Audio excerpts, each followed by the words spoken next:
and we will not waste any more time. All right, to take things a notch higher for us, please once again do not forget to post on social media. Wells mentioned the other time that hashtag Unleashed for Takeover is already trending at number 5 on Twitter as we speak. Please celebrate yourselves for that. Thank you so much for obliging me. I remember I asked you to please trend that hashtag, and you did. Trust me, you are the best audience in the world. Thank you so much. I'm so grateful. Thank you. Okay, bringing up right now is citation will be read. Our very next speaker for today.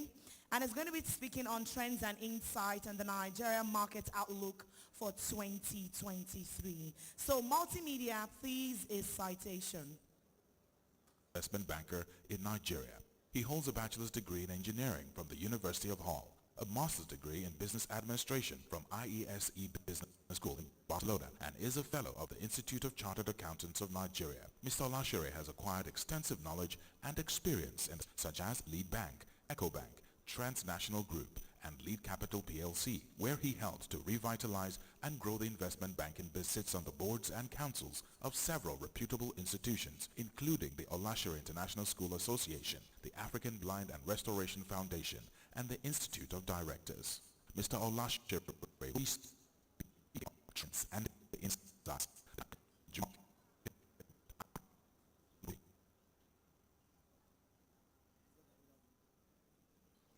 All right, I think I would have to help multimedia out at this point.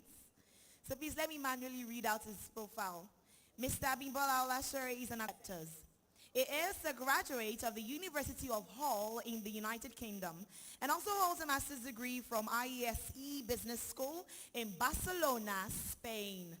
Mr. of Nigeria, fellow Chartered Institute of Bankers and fellow Association of Investment Advisors and Portfolio Managers. All right, with a resounding round of applause, Unleashed for Takeover 2.0, please make welcome Mr. Abimbola Olashere. You know how we do it. You're the best audience in the world, so keep clapping till it gets here. Now everybody, I thought the applause would be louder. You're welcome, sir. Ladies and gentlemen, and it's indeed my pleasure to be here this afternoon. First of all, my deep appreciation to Dr. Okonkwo for his kind invitation. When I got the letter inviting me and I saw real estate industry, I was wondering why I've been invited to come, and my topic was quite simple. Come and talk about the Nigerian outlook. And my own impression is, given my background, I'm sure they want me to talk about it from the economic perspective. And that's what I'll try and do. I'm quite pleased that the slides are up. I am very passionate about Nigeria. I've always believed Nigeria will have a bright future. So anytime I have to speak, you get it, I always come from the side that glass is what? They'll always carry the bad news, and they're very good at it. If you are not unaware of what's going on, but sometimes it's good for people to see what are the positive things that are in this environment. So pardon me if I don't go on things that have been put out there. We'll try and situate the Nigerian environment. I'll look at the economy. I'll look at governance. Then I'll look at the outlook. I will just have one or two slides on real estate, my own thoughts on it, which is to give you an idea of the outlook. But in looking at the outlook, I've titled that area Back to the Future. Because all of you can forecast the future. All you have to do is just look back, see what has been happening. You yourself can have an idea of what can happen. Pastor Goodman earlier on mentioned that I said I'll be very interested to see what I said in terms of what will have happened in 20 years' time. Sometimes it's good to go and see these things to see whether what you spoke about, whether it has turned out to be that way. So today I'm to talk about outlook, but again, I'll leave it to all of us to talk about what we believe will be the outlook for Nigeria. So as usual, I'll start by looking at the economy and what I call a snapshot of the economy. Like I said, please don't ignore all the bad news. Nigerian economy actually grew 3.52% in the fourth quarter of last year. Whereas it really is as if we are in deep recession. No, the Nigerian economy is actually growing, and you can see it has been growing consistently over the past couple of quarters. Agriculture as well. So whatever happens in the oil industry also affects Nigeria. So guess what? Also in terms of sectoral growth, mining and quarrying. What in particular most sectors growing, if you have sectors that are growing, what does that tell you? There are what? Opportunities. The question is, how do you rise above the noise that is around us to see where the opportunities truly are? But it is also an economy with significant issues and significant problems. Inflation is a very significant issue. It is rising. Our external reserves is on the downward trend. Manufacturing, even though when you mention PMI, if you have it above 50, it shows manufacturing output is growing, that is steep decline. And the big area is always our exchange rate. I won't talk about what it is today, we all know what it is, but the most important thing is that there's still that wide gap between the official snapshot. Where are we? External reserves are coming down, exchange rate, even though it has been a bit stable the last couple of months, but the trend has been for the Nigeria to depreciate. We have a monetary policy that is totally ineffective. Interest rates are rising. Government revenue, over 90% have been used to service debt, and our external debt position is rising. So those are the snapshot of the governor's aspect, just to bring everybody up to speed. We just had an election, we have a president-elect. What were the prevailing themes just before the election? What were the issues before the election? And four major things Nigerians were focused upon. The Naira redesign policy, high inflationary environment, fuel scarcity, then foreign exchange scarcity. I think those were the major themes that were really shaping how people looked at Nigeria. And these were all issues that were affecting everybody on a day-to-day basis. So what have we done? And what did the incoming administration have to deal with? Let's talk about Naira redesign. Our biggest challenge is that if I look at the way things are going, even though they'll say it's been postponed, I'm not so sure we are seeing anything. I went to my bank last week and they were telling me that all I can get are still the old deploying and not having major effect. The fuel scarcity, well, it seems to have disappeared, but all of a sudden, last week I saw queues all over Lagos. So it's as if it's almost a permanent feature. And the foreign exchange scarcity continues to be with us. So with anybody who was around late last year, those are the four themes. You probably say those themes are still with us. So therefore, Nigeria is not moving forward. So what do we do? How do you have an outlook with this kind of background? Now, what's the best economic policy? You can have the best design. If you don't play your politics right, you don't get the politics right, it will never work. And a clear one has always been this issue of price of fuel and the whole issue of subsidy. The economic argument that has not been won. So that gives you an idea that you must always keep an eye on what is happening on the political side and political sphere. I will not go into that, but one thing is for sure, we all have a view. And all I can do is encourage everybody to we must make our leaders be accountable when it comes to what? Real estate. So, current problems. So when you talk about how things that are put out there, there is high unemployment, there is high inflation. We have a very high poverty level, corruption, you don't need to mention it, we all know about that, youth unemployment, environment, fuel subsidy, and exchange rate. How any government tackles this particular area will give you an idea of what the outlook will be like. So everybody, is this coming down? Is this going up? Is this coming down? The outlook will be like. These are just the issues.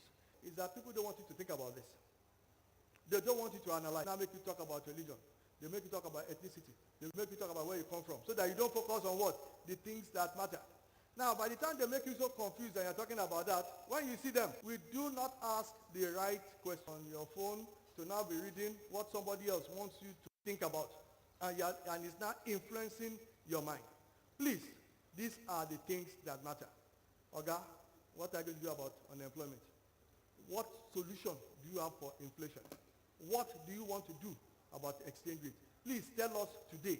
So that when I see you in 2 years' time, I'll just ask you, you told me this 2 years ago, how far? Rather than be bringing up issues that have got nothing to do with your economic prosperity. But what it does is to raise the temperature in the land and will confuse everybody. So, what is our expectation? What is the incoming administration? In the meantime, this quarter, next quarter, third quarter, governance issues is what we're going to be dealing with.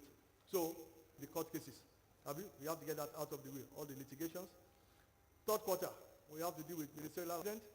And if you can remember, 8 years ago, Choosing ministers took like 6 months. What did I tell you? Nothing was going to happen. Go back to the good old days in which you pick people on the basis of where they come from without excellence and merit at the foot of it. You yourself can easily tick that box that what? The outlook is going to be what? A lot bleaker than we expected. We have to pick a team that can show excellence, that has a track record of excellence. And I am sure they are all over the country. Sometimes what is going on. There is no part of this country that cannot produce people that can deliver. So the challenge is we should go out and pick them. Then hopefully by the fourth quarter, we will now start tackling the issues. Whether we like it or not, we have a debt for which we can now sit down and analyze. That is what's going to happen now.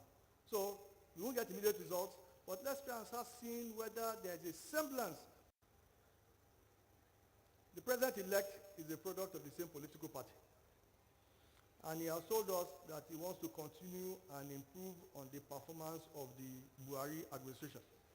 The question is, which of the performances? Is it the good or is it the bad? But he has said it. To me, I don't understand what that means. Which of the policies, which of the areas? And all of us can now give our own interpretation. Is there going to be a major departure from the past, or is there going to be a blend? These are political questions. Because from an economic standpoint, like I mentioned, we know the answers. And I put a word there called uncertainty. And I said, as with all administrations in the past, the policy-making environment is tainted by conflict of interest and contradiction in policy. What it does might be totally what? Different. So what that means is that you are going to have an environment that is bound to be what? Volatile. Nigeria's problems are doubting as to what has happened during the elections. So what that means is that you must first try and overcome that. And again, these are all, what I've just put out there is simply the world that is what they call the VUCA world. And that is the world that we are in. A world that is volatile, down, because you have to live in this world. You cannot change it, but that is the way it is. So what do we see in terms of the policies going forward? The current president-elect, until somebody says otherwise, what he has said, and what we believe is going to happen.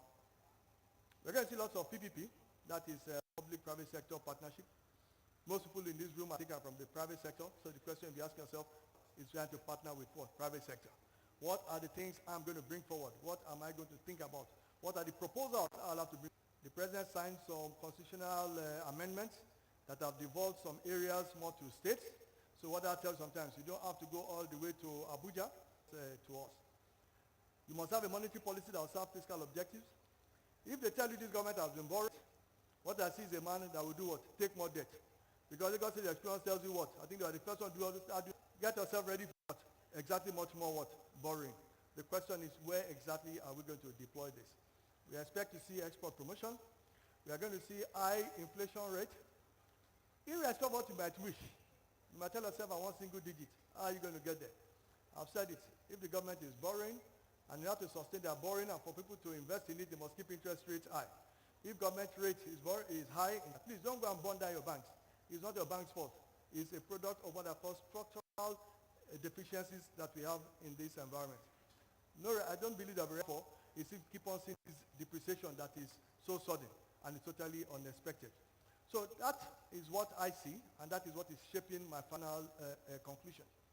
What are the immediate policy changes that we are going to see? A slight tinkering with the exchange rate. I don't know where this room was. 350. I don't think so. There must be a setting of the tone with some of our creditors. You can't be owing somebody money and you now pretend as if it does not matter. To go higher, the question now is, how the economy is growing much more significantly than the 3.something%, yes, it will give us the fiscal space and the environment in which borrowing can be dealt with. Medium to long-term policy changes, I've listed some that I see here. Subsidy removal, but again, I've told you, there is nobody that comes up that does not say remove all subsidy. I'm also one of them. I was even going to put all subsidy removal to immediate policy changes that I expect if the president gets there. He should just quickly announce that we are dealing with subsidy. But I think there is something in Abuja. There is something in that Aso Rock that simply enables a man that I am not there, but I know there must be something that will make them not do this one. The last government promised 7.5 to Dara, and I think earlier on United said it's probably going to Niger. And he will run, announce it. But guess what have they just said last 1 or 2 weeks? He said he will leave it to the what? Incoming administration. And no administration has ever dealt with this matter. So what is giving us that impression that it will be dealt with? So let's hold that, this issue of subsidy removal. We export import substitution, export promotion, currency convertibility. I think that's still a long way off. How do we retain talent in this country? How do we retain talent? Because most of your talents are jackpot in a way. Where will you get? That is one side of it. The other has done us a big favor. You can work from anywhere in the world. And I tell people, look at this thing from two sides. If your workforce is doing what? Moving abroad. Might be yours that have gone, might be those in other areas, and now say, hey, can you work for me? Anything about some things. Do you get it? Talent will be paid for anywhere in the world, and talent will go to where it perceives is going to be rewarded. If it believes it cannot be rewarded in Nigeria, it will move to an environment where it will be rewarded. The key for everybody in this room is to build businesses that can attract the best talent. Not just talent within Nigeria, but talent from anywhere else in the world. But to get it right, you must have legal reforms. Is the mic on? Oh, good. There's some issues that I've also put out here. I'll just mention them. That really the president will all be with us. Interest rates will continue being high. Please, nothing can happen on that. If it comes down, there are some other adverse mention that we have structural deficiencies that will keep on giving us a rising inflationary environment, therefore rising interest rate. Again, on the fiscal side, which is of our fiscal policies, the issue is that even though spending on election is coming to an end, other spending ability, because it's good to also note that there's a deficit this year. Fiscal deficit is going to be 52% of what? Total expenditure. Therefore, it is a budget that is expansionary. Therefore, it is a budget in which you are spending more than you are what? Earning. Do we see that changing? I can't see that changing for the foreseeable future. The question is, how do we fund that deficit? And funding it will have a significant impact on everybody in this particular room. The other point I'm about to, what that tells you is that everybody outside this country is watching that kind of thing. And they're telling yourself that Nigeria happens to be a higher risk environment to invest in, and much more expensive for everybody around here. But again, what I tell people is that it's a question of risk return analysis. Even though my cost is higher, I must look for opportunities that will give me a return that will cover the cost in which I have. So that is a challenge. And we were having a conversation outside. I said, most of the time, I see that in the real estate business, you don't even have to do much research. It's happened. So if you sit down and they tell you they are going to build a road somewhere, they are going to build a road. They are going to open up an area. Do you need a soothsayer or do you need Mr. Lashore to do an outlook for you to know that all I have to do is to go and take position in what? Land along the envisaged route. And just real estate will follow what? Infrastructure. They are sand filling a place. They are going to put road. What do you need to do? And that is the kind of things that will make you have returns that will be in excess of the cost of what? Doing business, or the cost in which you have expended. Just follow the what? The infrastructure. Now, don't behave like most Nigerians who wait until he has done a successful project. Let me now go. Guess what has happened? The cost for you is going to be a lot higher. You are going to pay for the fact that somebody has gone well ahead of you. And we're having that discussion. Those who have done well in real estate have been the ones that have broken new grounds. They've gone to virgin areas, they've taken positions, and the rest of you are now following it, and you are coming in at a much higher price. So I think that is what I must mention that. And that takes me nicely to my thoughts on real estate in Lagos. I said the days of my buying property in Lagos are gone. They are long gone. If I'm to do anything, I'm also asking myself, I should be taking positions. Moves in curves. Look at it. What goes around what comes around. Today there is flight what? Urban areas. The reason why. Strong urbanization. Do you get it? And everybody's in from rural area what? To urban areas. And you've now left open space all over Nigeria. Do you get it? Of land. I'm going to be collecting C of O and be putting it under your desk. Because for what I'm seeing, and I'm seeing it because I travel a lot outside Lagos, I'm seeing a lot of development along all the expressways that we are building. I was telling people some time ago that online, you will see industries along Isolo Expressway are shutting down. Aswani are shut down, these are shut down. And they paint that picture that nothing is happening. And I tell them, why don't you take a drive from Lagos to Ibadan and see what is happening on both sides of the road? What you are losing on Isolo Expressway or what you lost on the way to Agbara has turned up on the way to Ibadan. And nobody saw it. This road is a madman.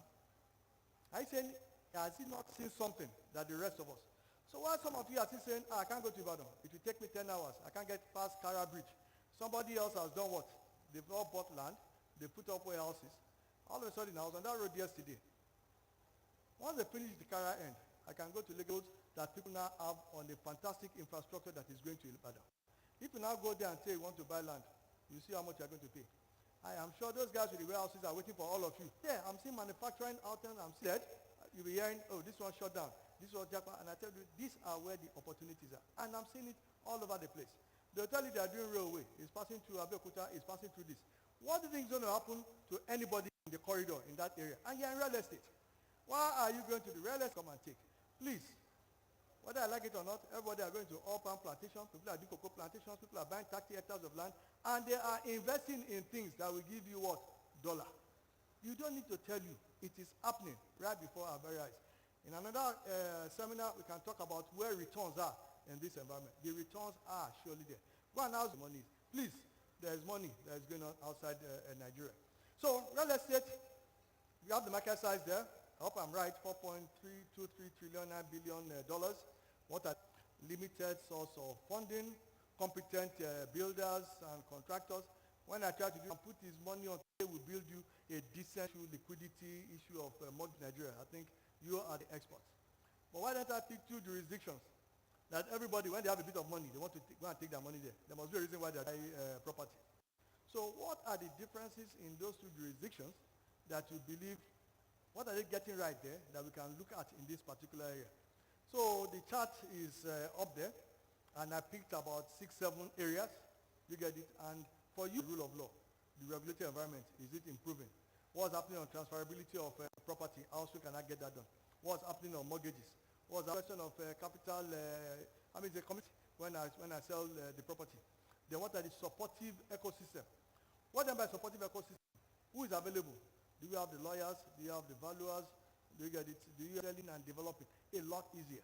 So what is the ecosystem? Do you have experts in those particular areas? And I've tried to rate them there. Naturally, I put UK and Dubai, all of them having I with 1 or 2 million. And in Nigeria, I put, it will not happen this year, it will not happen next year. Law, things of that. You yourself should be asking, what's happening on the legal reform? You cannot play ostrich and don't know what is going on in your environment. You should be asking questions. What is going on there? And one thing I love our politicians, with enough pressure and people shouting, they do tend to shift.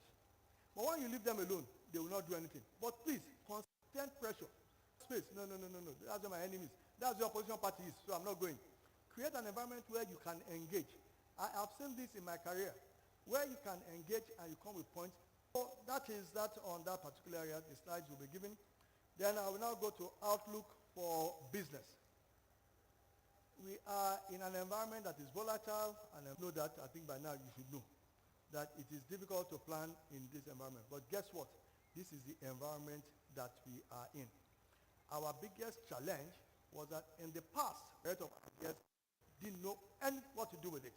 Ton of volatility is there, changes occurring, complexity, uncertainty, and the ambiguity. So what are the key considerations in this world that we are in? And if you are to speak to a global audience, see, there are some key issues that have turned up. Climate change is real. Whether you are in Nigeria, you are in UK, you are everywhere, it's affecting everybody. How are you going to do with shifting changes in the climate that we are in? Do you get it? The world is much more global. IT is making serious changes. The latest one is this artificial intelligence, GPT. It is awarded. It's an issue they are dealing with not just in Nigeria, it's been dealt with on a global basis. So it is really a complex world. Nobody saw Ukraine war turning up, but it turned up and had global ramifications. So the world is complex for everybody. Not just for us in third world, everywhere in the world. The world is indeed extremely volatile. But what are the considerations that you must look at? You must face the reality of the environment. There is no point moaning about it. You cannot change it. It is the way it is. How do you do that? You must build redundancy and have more resilient models. I was telling somebody when I was coming here, they said, what do you mean by building redundancy? I said, it's very simple. It will be what? Will be here. So at least I can talk to came with what? My iPad. Why? Just in case the slides to work. I have what? My iPad, and I can use that. If you have watched earlier one, they were already telling me that they cannot show the slides. I said, no, it will misbehave. So what did I do? I printed out my entire slides. I don't like to waste paper. When I get back, I will recycle the back, so I still use the back.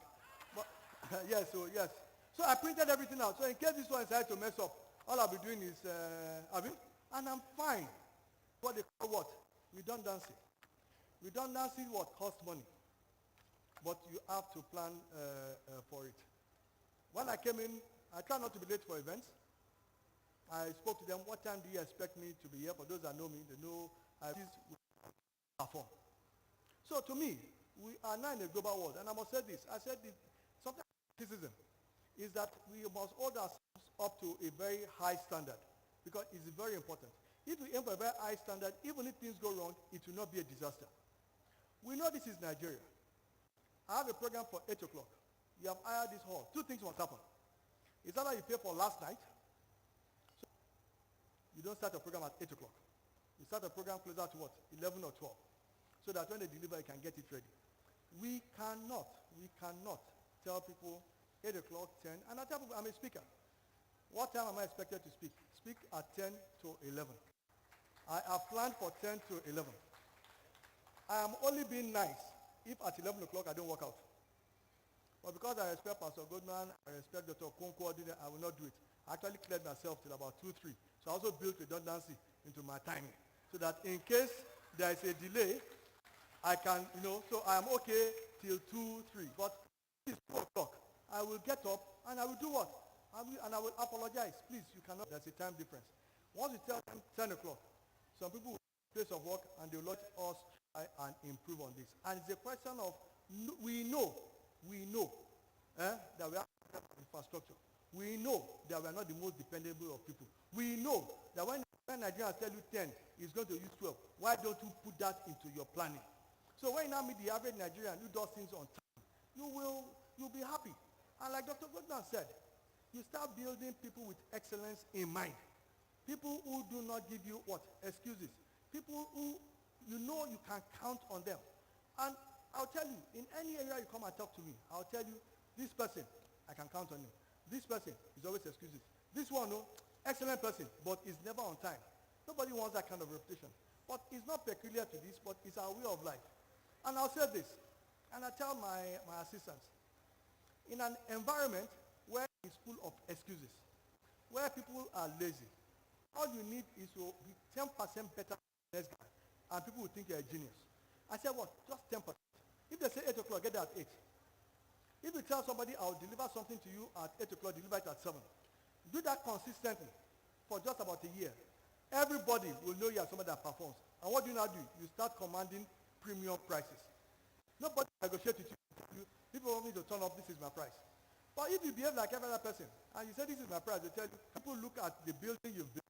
Why should people look at your plans and be saying, this is the price excellence? Guess what?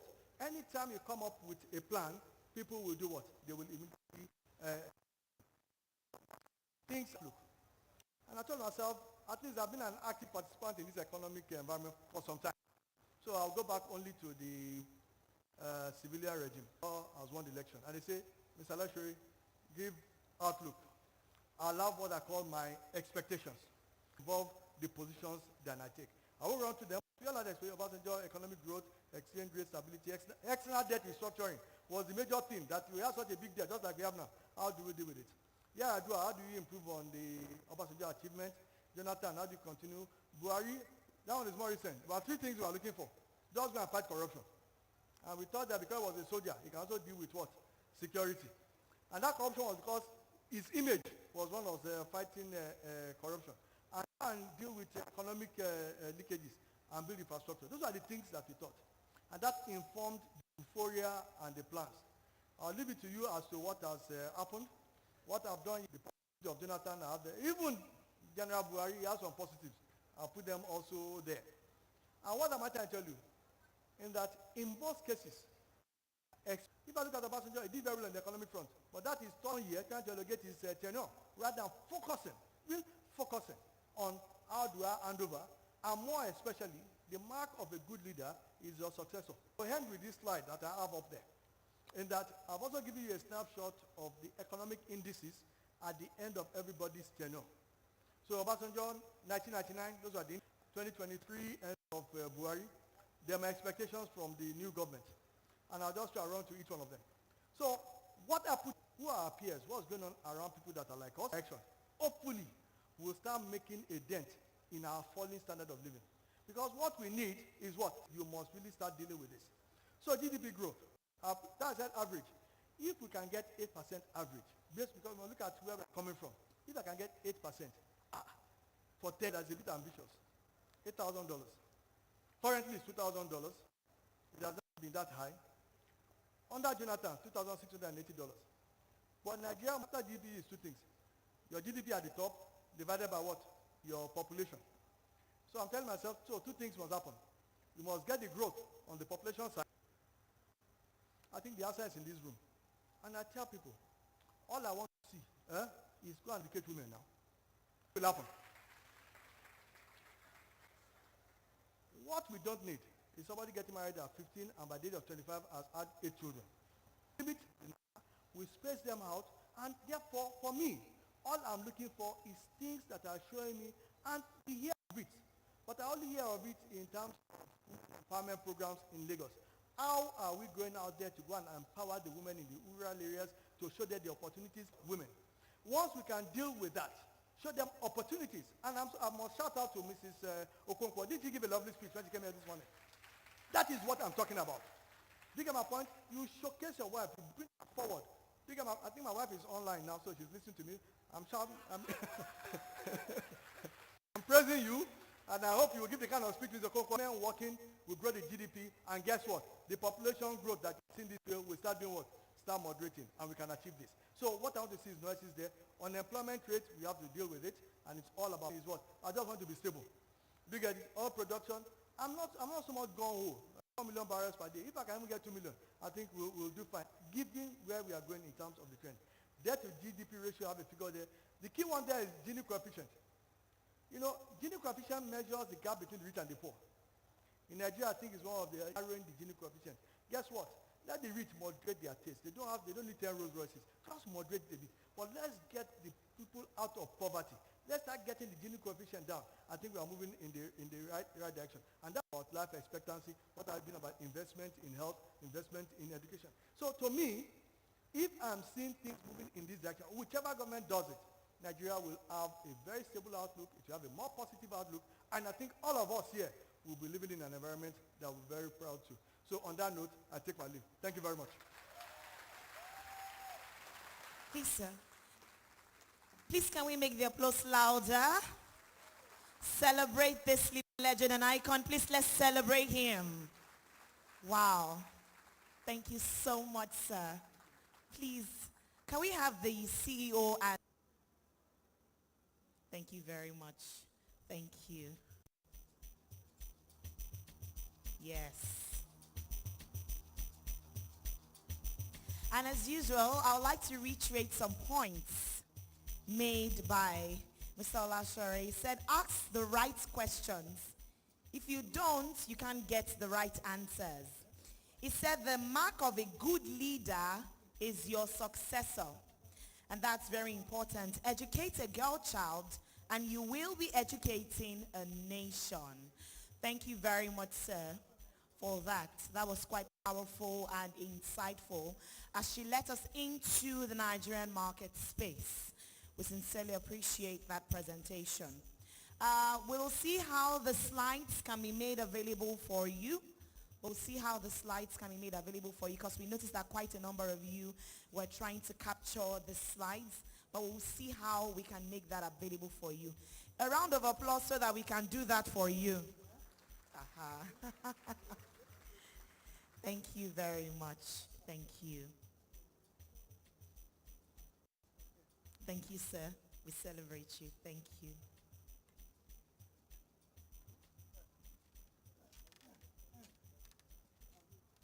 All right, very distinguished ladies and gentlemen. We would like to recognize our virtual audience. Everybody still joining online.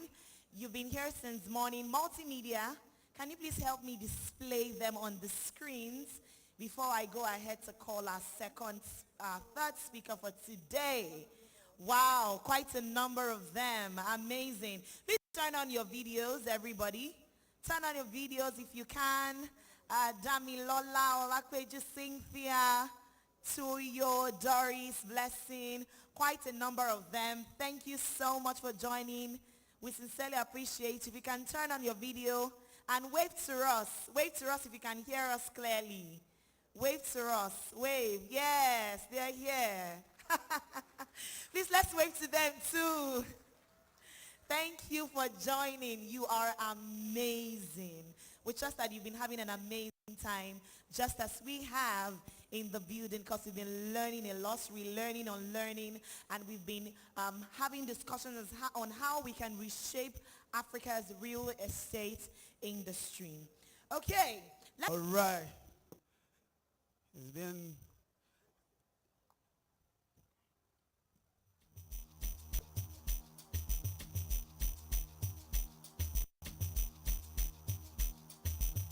so, ladies and gentlemen, had Pastor Godman who took us on building excellence, and we just had Mr. Abimbola for trends and insights, and he gave us everything in 30 minutes, everything in Nigeria, everything that we need to know that help us in our businesses and our life. Ladies and gentlemen, for every moment of our life, for everything we build, part that is very important, which is the brand that you're building. Because at the end of the day, you do all of this to get a name. You do all of this to raise a brand. And there is only one man all over Nigeria who is an expert when it comes to brand building. Ladies and gentlemen, I call him my grand mentor because he is the mentor to Dr. Kennedy Okonkwo. Right about now, I don't know if the multimedia is ready because we want to welcome our next speaker, Dr. Ken Onyali Ikpe. Please, can Dr. Ken Onyali Ikpe. Dr. Ken Onyali Ikpe is a highly respected and sought-after leader with over 2 decades of experience in building successful brands and transforming businesses. He is a life management coach, business mentor, and teacher who is passionate about growth and development. Dr. Ken is the immediate past Group CEO of Insight Redefini Group, a member of the Troika Holdings, Sub-Saharan African biggest market communications and consumers business school, as well as having received training at the IESE Business School in Barcelona, Spain. He is a fellow of the Nigerian Institute of Marketing and the Advertising Regulatory Council. He is known for his pragmatic views on politics and governance and is a respected visionary leader with strong business acumen. Dr. Ken will be speaking on building your... For a man that is profile is well above him. Please put your hands together for Dr. Ken Onyali Ikpe as he speaks to us on building your brand. Brand as an indispensable asset. Please, let's keep clapping. Let's do it as the best audience that we've had so far in our launch for Takeover. You're welcome, sir.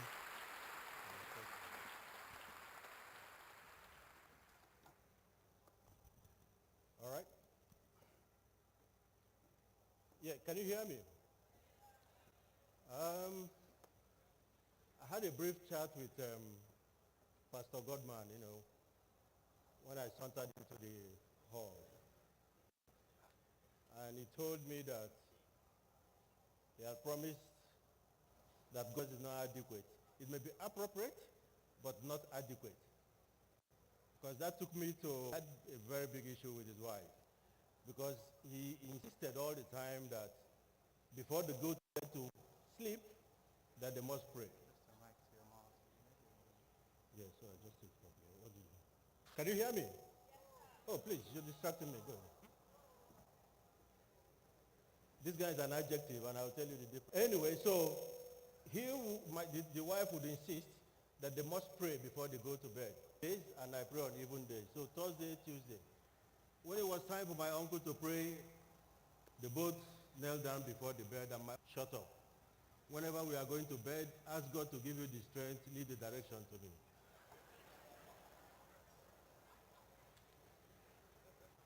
So what I am going to give you today is both strength and I say that because I really, really enjoyed the last speaker in the context of what he gave us. And being a student of it, or the degrees I have, in fact, I challenge people all the time, if you don't like it, go and get it. This country is not a country for the humble, I can tell you. Don't, no. Just, if you have it, just say you got it, man, isn't it? But please make sure your cup is half full, not half empty. Not when you say you have it and they shake the bottle and it's half empty, that is a predicament on its own. So the PhD economics, I put it in my back pocket, 1991. I started working, I started teaching, but I became born again in 1995 when I encountered what? Brand. So the last 26 years, I invested my life into this subject called brand. Now there is brand building, and then there is the sustenance. Because the brand way, and throughout yesterday, people were sending messages and saying, why do you say this stuff is the most important thing in the business calculation? I insist it is. And that's why I did not say today, brand as an asset. The topic was brand as an asset, but I insisted. I said, no, make sure you say indispensable. Before I go to the question, in the construction sector, road construction, once anybody in Nigeria mentions road construction, what comes to your mind? What? What company? When it is pharmacy, what company comes to mind? So when it's real estate, what company comes to mind?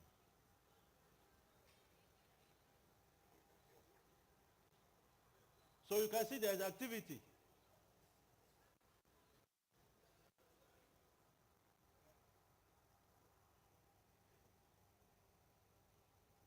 So why build a brand? You need to build a brand, my friend, because the process of building a brand was developed not necessarily to grow the business, but to protect the business. So when I hear people put the conversation around brand at last, I know from day one that, listen, in this case, the tail will wag the dog, and it always does. When people put businesses together, what do they consider? The factors of production: land, capital, human resource. And I'm asking, what of the person for whom this product is being put together? So where is he or her in the factor of production? That's the consumer. So people build businesses and they now begin to build a brand. When you do that, the tail will wag the dog, because in today's economy, the 21st century economy, you must necessarily move well-traveled. Nigerian businesses, as successful as they are deeply and well and firmly rooted on the road well-traveled. And that's why when the vicissitudes of economics, political of brands, America do not boast of their oil. What is America? It's the brand, the Facebooks of this world, the McDonald's of this world, all. So why we're struggling is, what is the Nigerian brand? Where are the Nigerian brands? It is the brand that builds the business. It is the brand that builds the economy. So companies live or die on the strength of their brands. If you have a strong brand, you have a damn good business. And that business will not only grow in your lifetime, it will outgrow you. And when you are 70, 60, 70, then you meet people like us who begin to talk about stagnation, who begin to talk about how you perpetuate the business, how you transform the business. No longer acceleration, because one challenge is to build the business.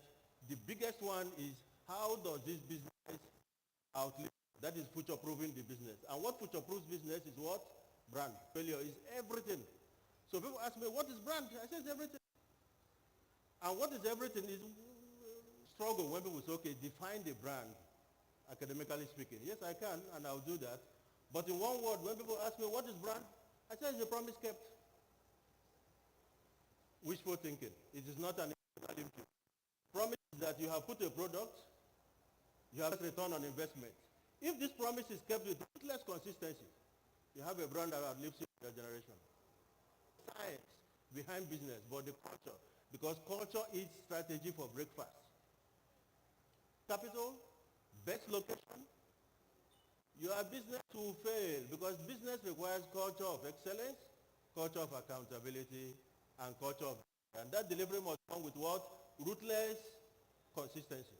Not sometimes in Atlanta, in Germany, in London, in Nigeria. It does not change, and they don't have excuses. It delivers with ruthless consistency. KPMG, you see, Deloitte, Knight Frank, Cotonou in it. And it's not tied to one CEO, depending on the whims and caprices of a your brand requires to be sold. People sometimes into my offices, they say they are marketers. I say, what do you mean? Really? You are trying to sell to me. What about if we discuss the market, the brand itself? Because selling is when goods and services are exchanged for profit. Oh, buddy.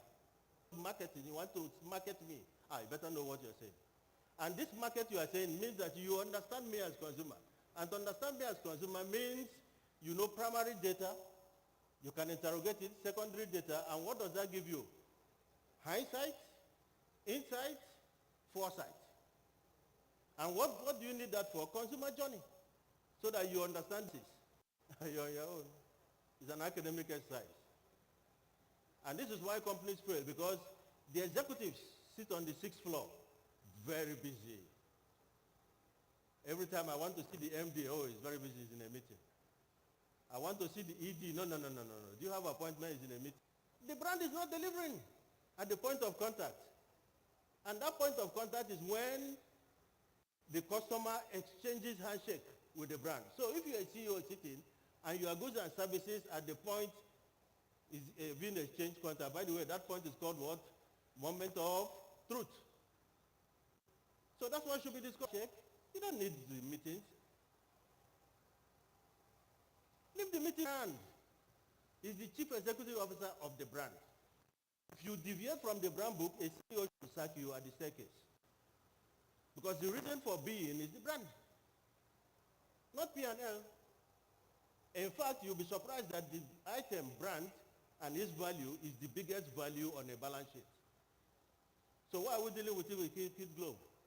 It's not how many branches you have, how many customers you have. Those customers are fleeting because, we'll talk about customer by the way, let me not go too far. Now, focus on the brand, not the business, but don't misunderstand me. Business itself needs to be built. But it needs to be built on the basis of some architecture.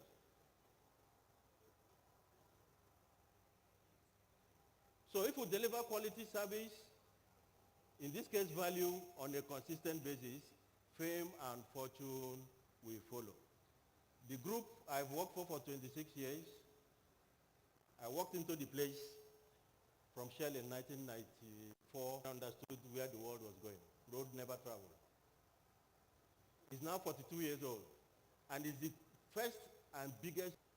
Each of the brands associated with the head office delivers a brand promise. Finish. Don't, and you must be number one in your category. That's what is asked of you. And what was the Bible that was presented to me? Consistently, in a good manner. Fame and fortune will follow. So he didn't first say, what is your target? What are the numbers? What are we doing? What is competition doing? And have I experienced the fortune? I'm not ashamed. I'm not shy to say yes. But I don't have too much money for those of you who are planning kidnap already.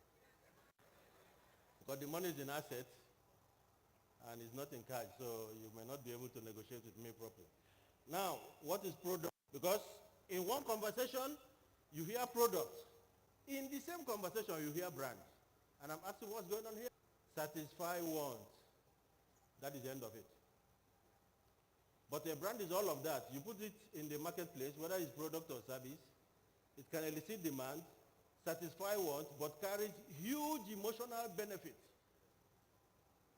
There is a way you feel because I use HSBC, and I explain the difference.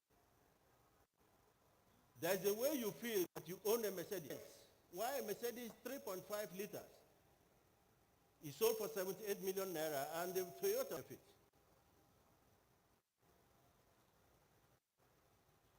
Because yes, that's transport. And we're experiencing it in Nigeria. All the internet, I just see commodities.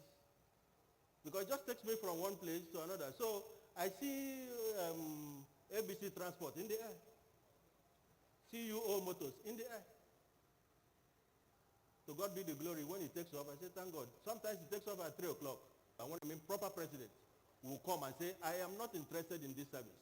I give it to the private sector. And then the Virgin Atlantic comes to operate in Nigeria.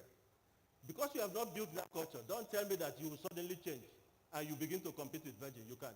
Because you don't have the culture of excellence and accountability. Therefore, culture will eat strategy for breakfast at that point.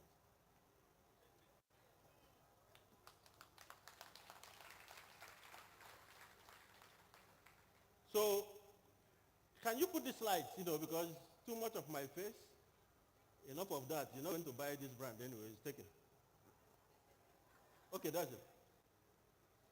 Now, product is important, but brand is everything. Go. No. Why are you going back? Now, if you see, product is important because it satisfies needs. Hunger mama you, but time to chop never reach. Eat what? Gala. I mean, we did this advert in 1997. If it's not Panadol, it's not the same thing as Panadol. Indomie, my precious noodle. Listen, if at least I've been in communication in advertising. So I know when it hits. But that is what advertising gives you. Advertising does not necessarily build you the brand in completo. What do I mean? Because advertising delivers attention, interest, desire, and action. It does not deliver brand. But when you raise your game, you go to brand. Brand delivers what? Expectations. And if you raise it further, it delivers perception because you're as good as you are perceived. When people swagger around, you think it has $1 million in the account. That is the perception you are seeing, and that's what you'll be relating with. True or false? But again, the warning is make sure your cup is half full, not half empty. You must deliver the promise. Why? Because I've talked about products. You must get to that destination, understanding loyalty and the consumer. Then you understand the biggest. It happened in our elections even. People are wondering how on earth could you be structureless and in 5 months you deliver as much as you delivered? Because some group of people, very few, were able to quickly take the electorate from just being indifferent and available to beloved electorate. Do you get my drift? 5 months. Because treasure of Abiola, which we did anyway, which is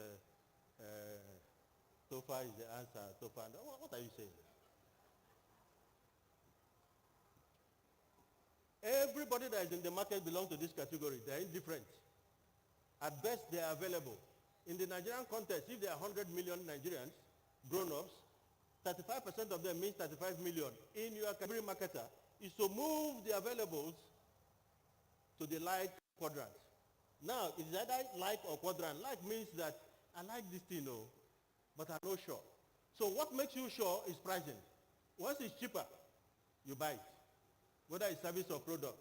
So if you're a marketing director and a lot of people are buying your service or product, and your numbers are moving on, you think you've done, no. You're still in the like space because if anything comes and disrupts this price regime, you have epilepsy in economics. So what you should do, move quickly to the adopter or love quadrant. Adopter is you are in a party. The beer has finished. They say, okay, take a stout. You take it, the stout finishes, they take a brandy or whiskey, you move. You can see this person is still open to choices, isn't it? Even though he says, after Heineken, I am not drinking again. But he moves to a different, take an alternative, even water. Because a product of Coca-Cola or Heineken is water. So they just pipe it. Aquafina, same thing with Pepsi, isn't it? And because this mother brand has integrity, so Nestle Water has integrity and equity. So the ultimate, and there are very few brands in the world that are able to move people to become either adorers or beloved. Beloved is that service or product is finished, you say, I'm going. You, from now to tomorrow, you give another variant or option, you say, I don't want. That is why people say, I want a Rolex. Opposite VGC, just 5 minutes from VGC. Why do people go 5 minutes from VGC? Because the brand is VGC. The brand is not housing. At 5 minutes from VGC, you are stealing from the brand equity of a brand that was built 30 years ago, and it's still strong. Somebody built that brand. So when you drive in there, it's not sheltered that. So when you move around, when you become prosperous, you come back. Not for a second, third, yeah, you can. But you have to ask the experts. And the brand building process, in fact, did it change? In fact, if you want loyalty, I really, really like you to see that image. Is it coming?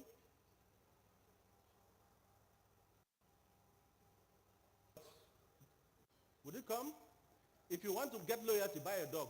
100% loyalty. You see the dog, once the man that feeds the dog walks into the compound, the dog perceives it and begins to wag the tail. That is how your consumer or customer must wag his or her tail once the name is mentioned. If that tail is not being wagged, what you are putting before the consumer, the commodity, and that consumer will move once the other price is right. It does not deliver any emotional benefit or advantage. That products and services are seen as the only solution to your problem. I didn't say as one solution until consumer or customer. And when I mean solution, I mean S-O-U-L. It was on purpose I left here. It means it has a soul. Because this one is important and is of course can give you, solve this problem. In biology, the hormones in the brain, there are two types of them. The dopamine. This bar soap, they wash my clothes clean. He came to me, he said he wants to buy a car. I asked him, so make a decision. He said, no, I want you to guide me. What kind of car should I buy? I said, what do you want in a car? He said, strong.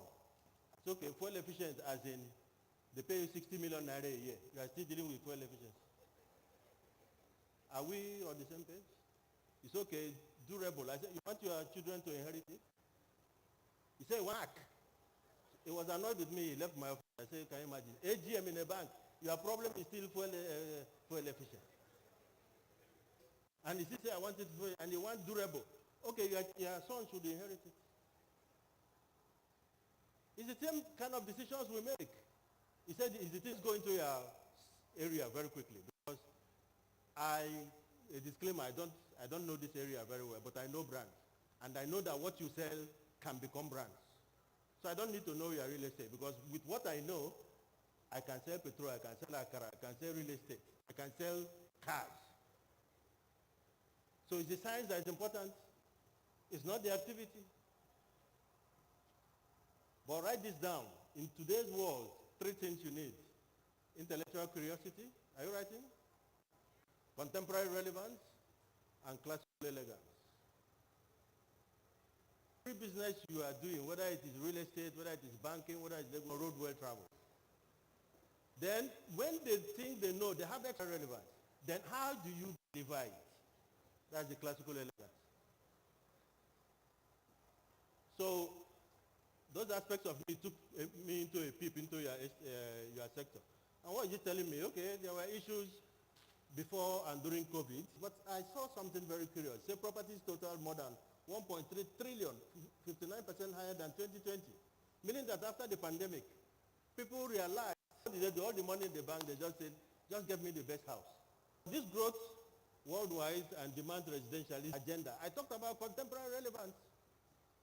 Everything you know the last 10 years in your sector, if you are not already dealing with whether they are local or international, you are going to be at the boys' quarter when the conversation is going to happen.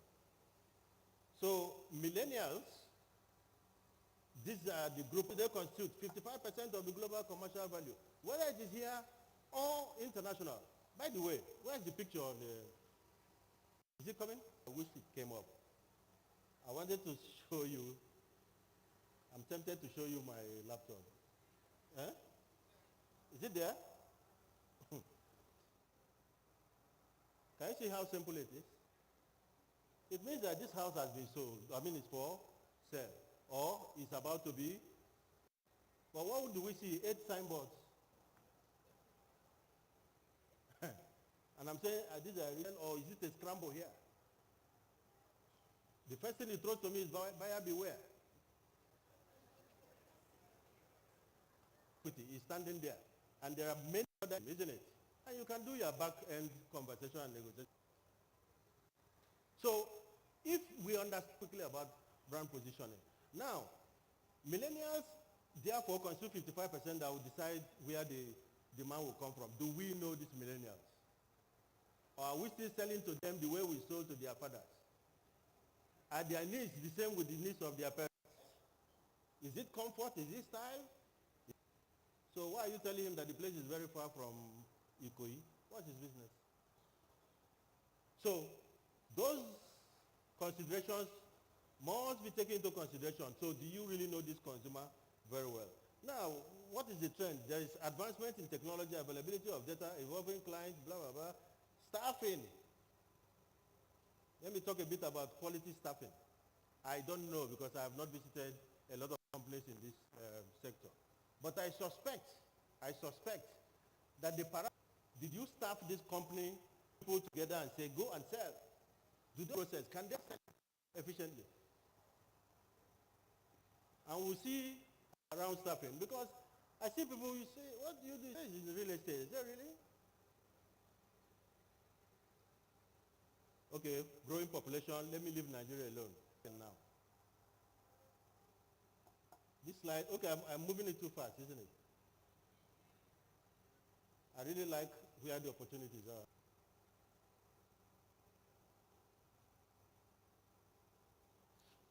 Okay. So, for us to deal with value chain expansion, how many economists do you have? You can see how important an economist was. Otherwise, why did you invite him to come and give a talk today? How many do you have in the system? Upon which you do your annual operating plan.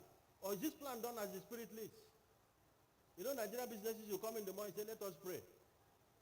What of the plan? What are we praying? Strength or direction? So where's the economist in your team? Scientists, I talked about primary data, secondary data, hindsight, insight, foresight. In marketing in Nigeria. The amount of data with brand managers, all the things you guys like, Omo, Nestle, KPMG, Heineken, Star, if you know the amount of data, the brand manager, the average brand manager in Nigeria is below 40. They are normally 30, 35, 36. But Nigerian breweries and Guinness, Nestle, them to death. They know their brand, they know their consumer end to end. Do you have this kind of people in your organizations? What is he selling? Procurement, brand strategies. You have accountants, but what of cost reduction strategies? They are two different things.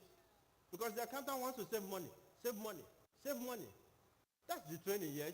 But he can as well go back to school and become a brand reduction strategist. Because when you reduce cost of sales, which is, and pricing is a component of procurement cost is a component on your input that tells on the product, I mean the product price, isn't it? If somebody is calculating it, you may just find that your margin is there. You don't need to oversell. So who is this brand reduction strategist? In talking about and emphasizing, goes back to customer. Do your office is open, come for a debate. Let's discuss your customer. Now, so we'll move up the buyers, trading and valuing the framework. I've spoken to that, I'll leave it to you. I'm moving a job and policies, enablers, technology today, a new brand direction, impact-led. Now, the strategy for growth is put in place, and you can be a one-man business and put this. So don't tell me you require 1 billion naira, 200 million naira. No. You can take a very young man out of school. He doesn't need to be a first class. And if he is, fine. If you don't listen to return on investment, and you build a brand for your kids. So innovation, creative investors, and more importantly again, cost reduction strategies. Having said that, what will lead everything I have said today is leadership. I struggle to really evaluate and locate leadership as far as this industry is concerned. Every other sector in Nigeria, whether it's insurance, banking, legal, they have residue of knowledge, they have bank of knowledge. And there's a structure that ensures that this knowledge is gradually shifted down to the next generation. I am not seeing that structure. Your leaders are not celebrated. They are not rock stars, they are not superstars. They should be, because it is service. But when I say leadership, I am not saying that the leader should, you should be in charge. That's a difference. So if you're a leader here, please write that down. You don't need, build the brand, build the business, stop being growth and indices of despondency and decline. And that's what you deal with, not much about it. So there's an old saying in medical profession that I would like to share with you. In the medical profession, what is important is clients of professional service firms are almost in the same state of anxiety and flux and nervousness. Every client is nervous. When a patient is in front waiting to see a doctor, what the patient is dealing with at the moment is not necessarily the disease. It's anxiety, isn't it? So if you're the best doctor and you don't show care and empathy,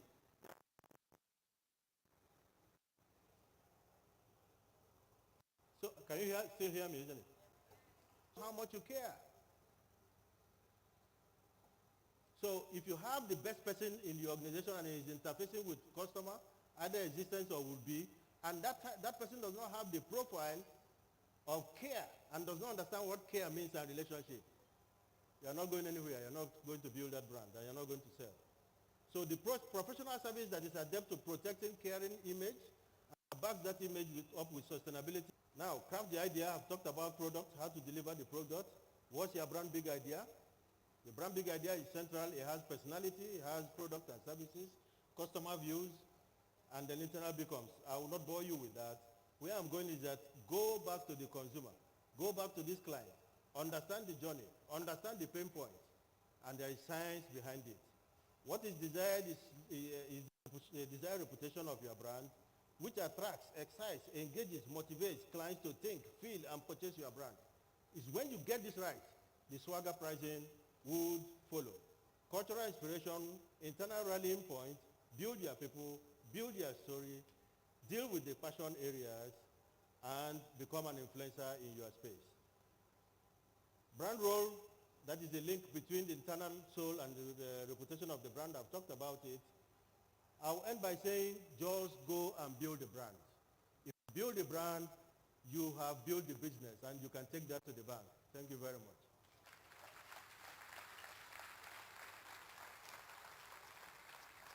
I believe Dr. Ken needs a bigger round of applause. Please, let's put our hands together for him. Please don't go. Stay with me. He's my grand mentor. So most of the things you hear him say here from Oaks is this is the man who has taught him everything. Please, where is he? We need him to step forward now with a CEO, please, for photographs. So it's down. We'll do it here. And he taught Dr. Ned everything he knows. And Dr. Ned is here to make sure that the knowledge he has gathered from him, he's sending it across. And Dr. Ned is my mentor, so he's my grand mentor. So please put your hands together for my mentor and my grand mentor. And at this point in time, I can mentor people now because I have two mentors. Ladies and gentlemen, all through while he was speaking, I am so sure a lot of us are so ready to go out there to take over. I believe you are ready to take over. I want to hear you are ready to take over. You are ready to know your customer. Not by doing a video with tripod and showing them property. Make sure your customer, you know how they feel. And he spoke about the primary data, secondary data. The most important part of it was the eyesight, insight, and foresight.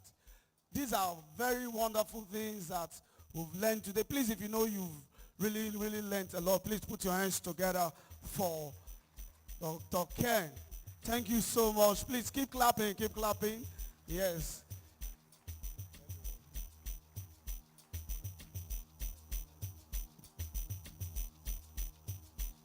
Ladies and gentlemen, we still have so many other activities to do.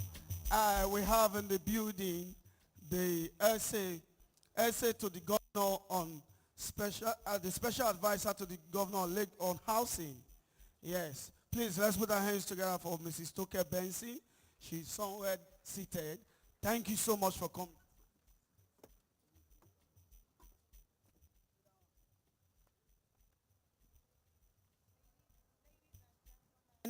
I think we didn't celebrate the special advisor to the Lagos State Governor on housing properly. Can we please celebrate her properly? Our Excellency Honorable Toke Benson. Welcome the President, Redan Lagos, Bamidele Onosoya. Can you please celebrate? I think you're supposed to wave better. Please, are you here, sir? we celebrate you, sir. Thank you very much. Thank you very much. Also, we want to recognize the chairman, Swiss Mestro Bless.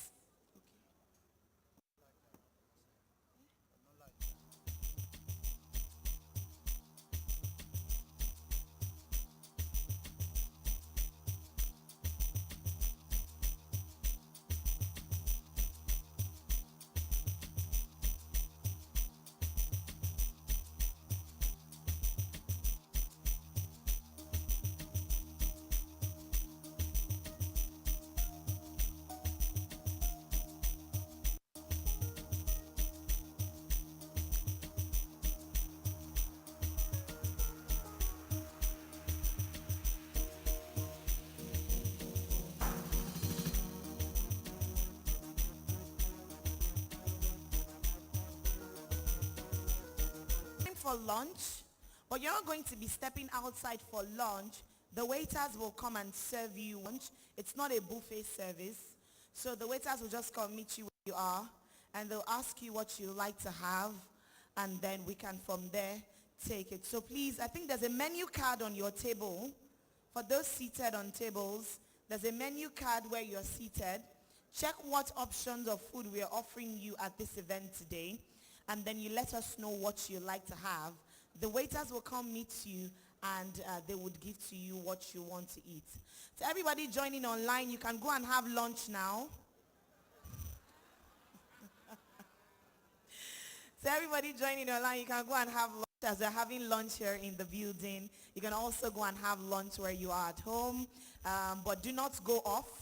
So you can just 30 minutes move away from your phones, from your devices, and from whatever it is that you are streaming with, and then rush into the kitchen or you order online and then have something to eat. Thank you very much as we fix our eyes on the screens for some videos that will be played from time to time as the lunch goes on. And if there's any other information, I will come back to give that to you. DJ, light music. Thank you.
as we have launched, 1/6 else have come to let us know that people are leaving their belongings to wherever it is they are going to. So please, ladies and gents, guard them jealously.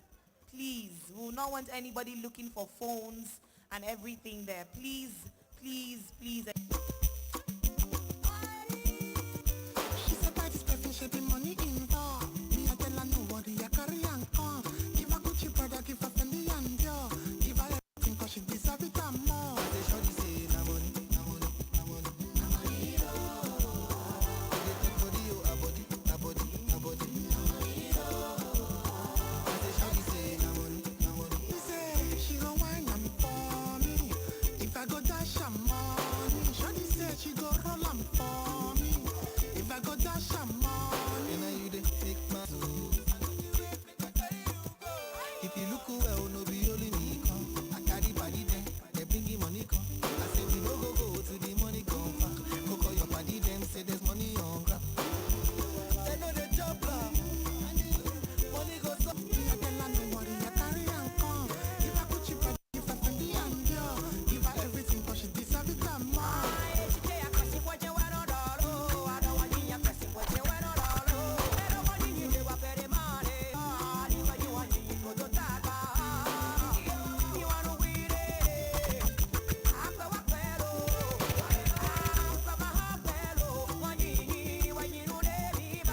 Shorty say she go wine am for me.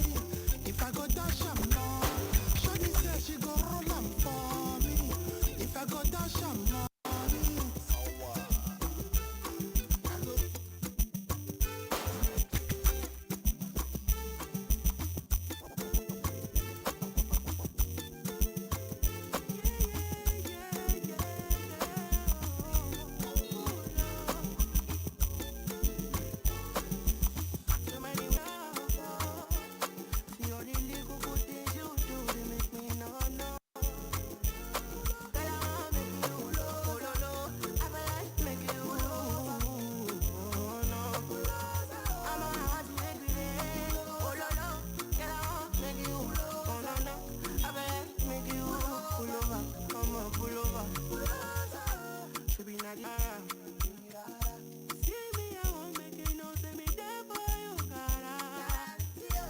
And if not the price be that, that's why I don't see ya.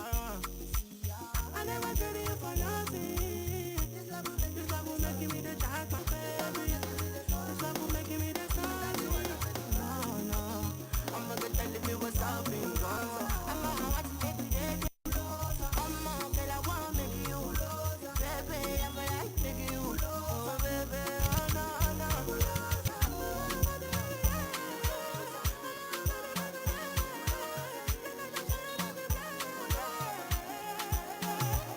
Over them all. If they want tongue liar, I be David for life. Oluwade Massa. Over them all. If they want tongue liar, I be David for life. Oluwade Massa. Over them all. Over them all. Over them all. Over them all. Over them. I dey sit my I don't want you to they waste my time. I don't wanna wait till it's all over. This life is a gift from the most high. That is why I'm thankful for my life. I don't want you to they waste my time. That is why I'm thankful for my life. But the fast life really ain't all that.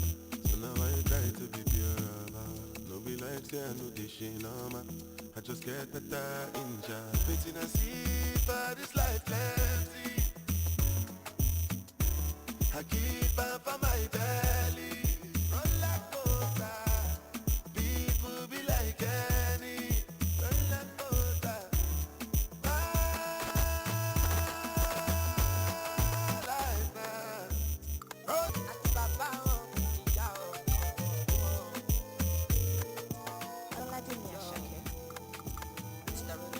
highly celestial, oh yeah,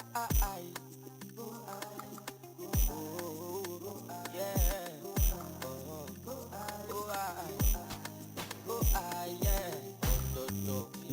Toto, shala waisha, kayo waisha, no get stamina. Yo, mami, yo, stamina.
In bed, buy all of the things I never had. I wanna be on the cover of Forbes magazine, smiling next to Oprah and the Queen. Yeah, I would have to shout out the bunch of babies that ain't never had shit. Give away a few Mercedes like, here lady, have this. And last but not least, grant somebody their last wish. It's been a couple months that I've been single, so you can call me Travis Claus, minus the ho-ho. Get it? I'll probably visit where Katrina hit, and damn sure do a lot more than FEMA did. Yeah, can't forget about me, stupid. Everywhere I go, I'ma have my own theme music. Every time I close my eyes, what you see, bro? I see my name in shining lights. A different city every night. The world better prepare for when I'm a billionaire.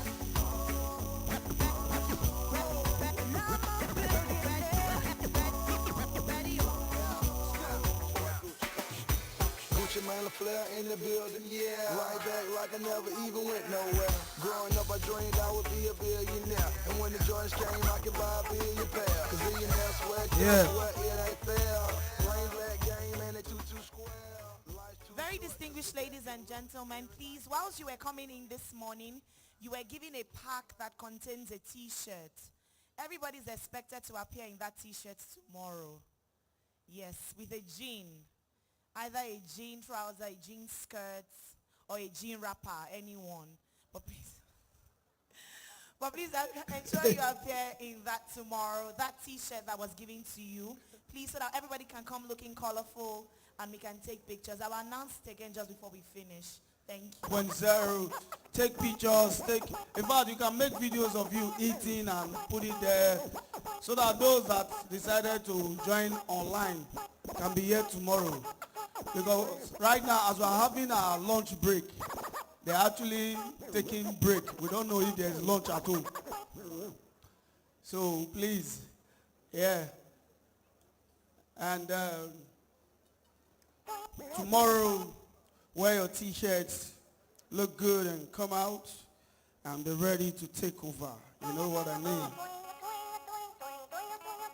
It's Kels from Chi-Town, Japan via satellite. Come on, y'all. Whoa. America. She heard me singing. Whoa. To who may need to know that her on the floor, sliding down the pole, wanted her for show. Both our hands were up, drinks was in the cup. Please, since it's not a buffet, there's a menu on the table, and I'm sure the delicacies we have is familiar. Do not look at what your neighbor is ordering before you used to order what you know and what you are used to. The fact that we have everything does not mean you should order for ofada rice inside amala. Some people, they like to miss.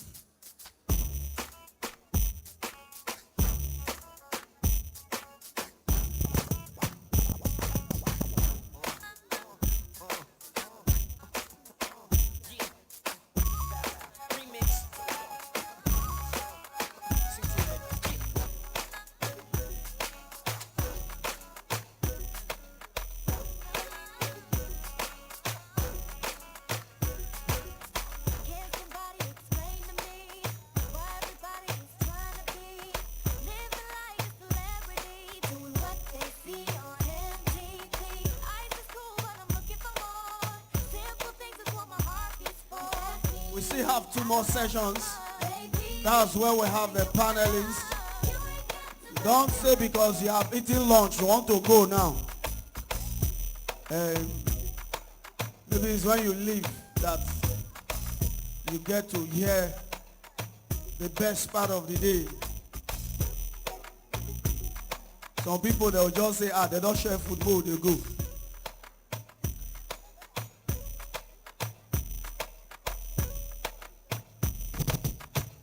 I want to say a big shout out to all the sponsors and the partners, everyone that have supported this event. A very big thank you to you all. We want to say a very big thank you to the planner and the vendors, every one of you. Thank you so much.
Don't forget, while we are having our food, we have the exhibition booth at the far right, and La Serra is still there because a lot of things are going on right now when it comes to housing in Lagos State.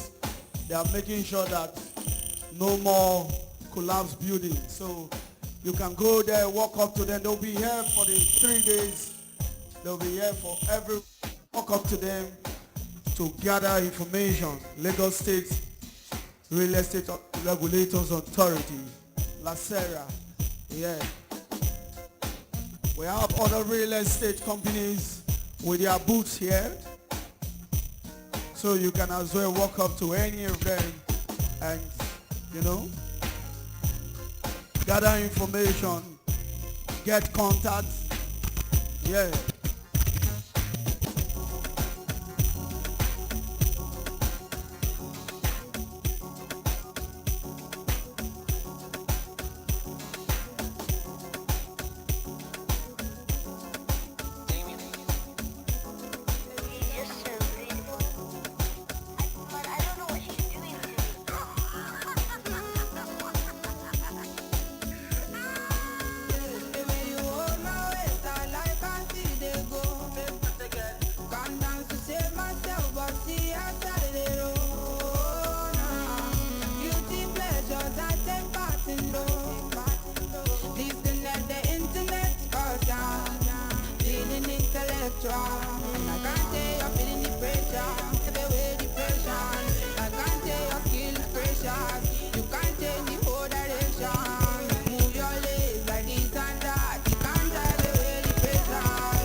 Please, let's be fast with our food.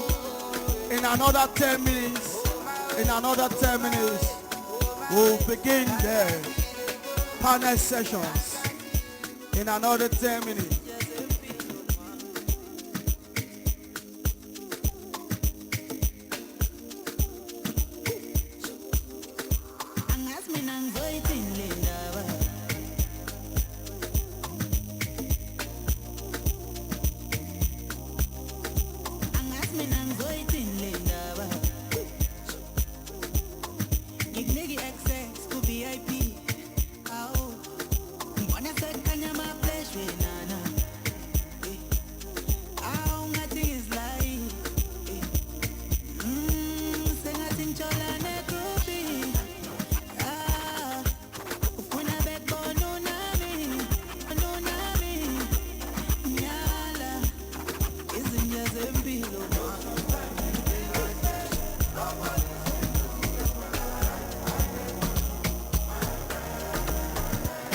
Good.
Ladies and gentlemen, we have one of the veterans in the entertainment industry, Mr. Joseph Okechukwu. He's been with us from the very top.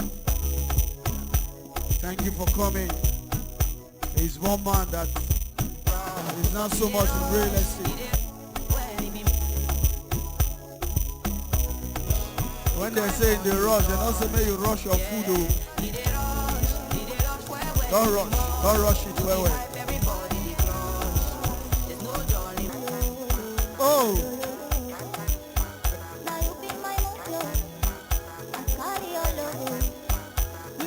We have 5 more minutes before we round it up. 5 more minutes, please. This is a conference. It's not Owambe. We cannot eat 2 plates. Please, we are here to learn.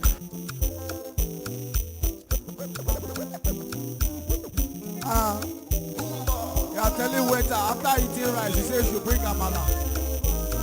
What's that? Please. 5 more minutes. Thank you. Sugar cane sweet, but your love is sweeter. Sobolo juice mixed with a little ginger. If you are not satisfied, come and take But you biscuit. know they got enough time for me. I wanna live with you. I got the reason why I can't let go. Girl, you never know, so you come gossip. Man, them so bad to find your love. Girl, you never know, so you come gossip. Man, them so bad to find your love. Girl, you never know, so you come gossip. Man, them so bad to find your love. Girl, you never know, so you come gossip. Man, them so bad to find your love. Man, join your kin now, don't talk. I'm in Katif in the night, long jaw. But you must say, all of my niggas, them ball. Nothing you go ever need that talk. I'm join your kin now, don't. Taking it a break, and then me, I know they rush. Baby, if you want me, catch a rebel, mommy, say we don't me. Show me a jigger, let me see. Let me see. And let me see the woman that is with. That is it. I put a couple $1,000 on your wrist. What's on your wrist? Mama, they touch you. I ain't never see this kind, babe. We do some kind things, make me feel some kind way. You know I'm not just tryna get laid, cause I know some kind chicks do it for the right pay. Baby, make I fire you with my machine gun. 16 rounds, I be King Kong. Girl, make us sample you my brand new song. Baby, love. Oh, girl, I wanna be with you, but you know they got enough time for me. I wanna live with you, yeah. I can't see reason why I can't let go. Girl, you never know, so you come gossip. Man, them so bad to find your love. Girl, you never know, so you come gossip. Man, them so bad to find your love. Girl, you never know, so you come gossip. Man, them so bad to find your love. Girl, you never know, so you come gossip. Man, them so bad to... Only wanna deceive on my future. Oh, I wanna teach your body a thing or two. If you know the things we do, this love will not be jump no April fool. Yeah, girl, some more, you mean say 5-star boomba, yeah, the back. Kaba, make a tamina, the back. Me if you wanna give it up, the trap woman for your love. All of the guys they want you, they don't know that I got you, and they never been what we've been through. Show my obsession when I put you in a vice. Shawty come and ride in my backseat. When you tell me what you want, what you fancy, waiting on my ride like a girl, I wanna be with you, but you know they got enough time for me. I wanna live with you. I got the reason why I can't let go. Girl, you never know, so you come gossip.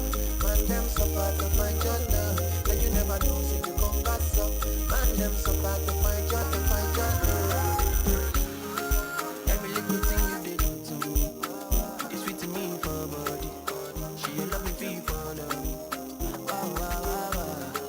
Yeah, boy, let me go crazy. I'm gonna say you sure for me. See me can we draw money. No go down there. Make a carry your luggage. I define you for this. For this, I no drugs I fit to contain. And your body in a baggage. So you know, see, I'm falling for love. Overdose me, your love they overdose me. Now you, I want me love you, waiting come follow low. Overloading, I'll be overloading. Your bank account, money plenty, tell me the amount. No one told me love would taste like this. Got my money in my pocket like this. Bitcoin in my wallet like this. Wisdom in my knowledge like this. Follow God, I know they follow man. But you I might have to consider. Trips to LA, taking photographs. Signed by me, then it's an autograph. If to die another day for you, baby. Quit my Casanova and run. Loving you till kingdom come, but you drive me crazy. Send someone, still my billboard baby. Man, no get taxi, they be. You they, I mean like for me. I just wanna be there when you need me. Baby, now your matter, I did sing all day, yeah. Overdose. I'ma see you overload. And you know you bad like commando, yeah.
wanna lose your love tonight. I ain't got many friends I can talk to. Nowhere to run when I'm in trouble. You know I would do anything for you. We don't have to keep it undercover. I don't wanna lose your love tonight. I don't wanna lose your love tonight. Come on. L-O-V-E-Y-O-U. I ain't tryna lose your love tonight. I just wanna make you feel alright. L-O-V-E-Y-O-U. I'm just hoping you can spend the night. Kiss you, love you, hold you tight.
All right, thank you. Thank you.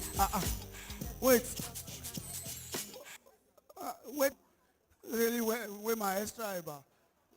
Please, let's go for the panel session. I think we should stop serving now.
swing dick like no other. I know I got a lot of things I need to explain, but baby, you know the name, and love is about pain. So stop the complaints and drop the order of restraints. Our sex life's a game, so back me down in the pain. I got a Jersey past the Palisades, and I love to see that ass in boots and shades. Spread out on the bed while I'm yanking your braids. Thug style, you never thought I'd make you smile while I'm smacking your ass and fucking you all wild. We share something so rare, but who cares? You care, baby. I'm not always there when you call, but I'm always on time, and I gave you my all. Now, baby, be mine. I'm not always there when you call, baby.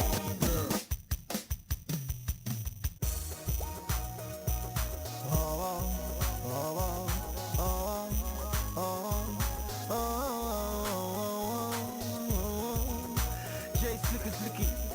Would you? If you say not just me, I'll be leaving like I don't care. Leave my life until nobody there.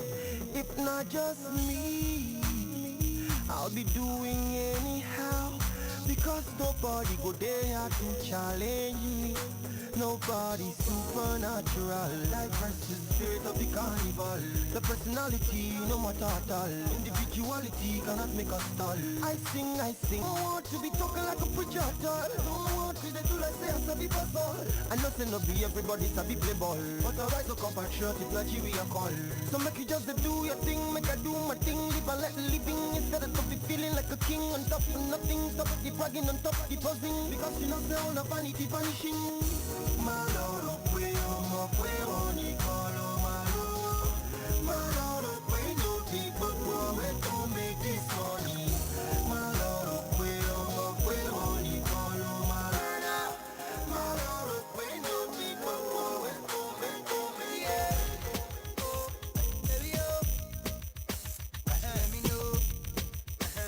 Let me know. It's lyrics. I'm all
All right, please. Okay.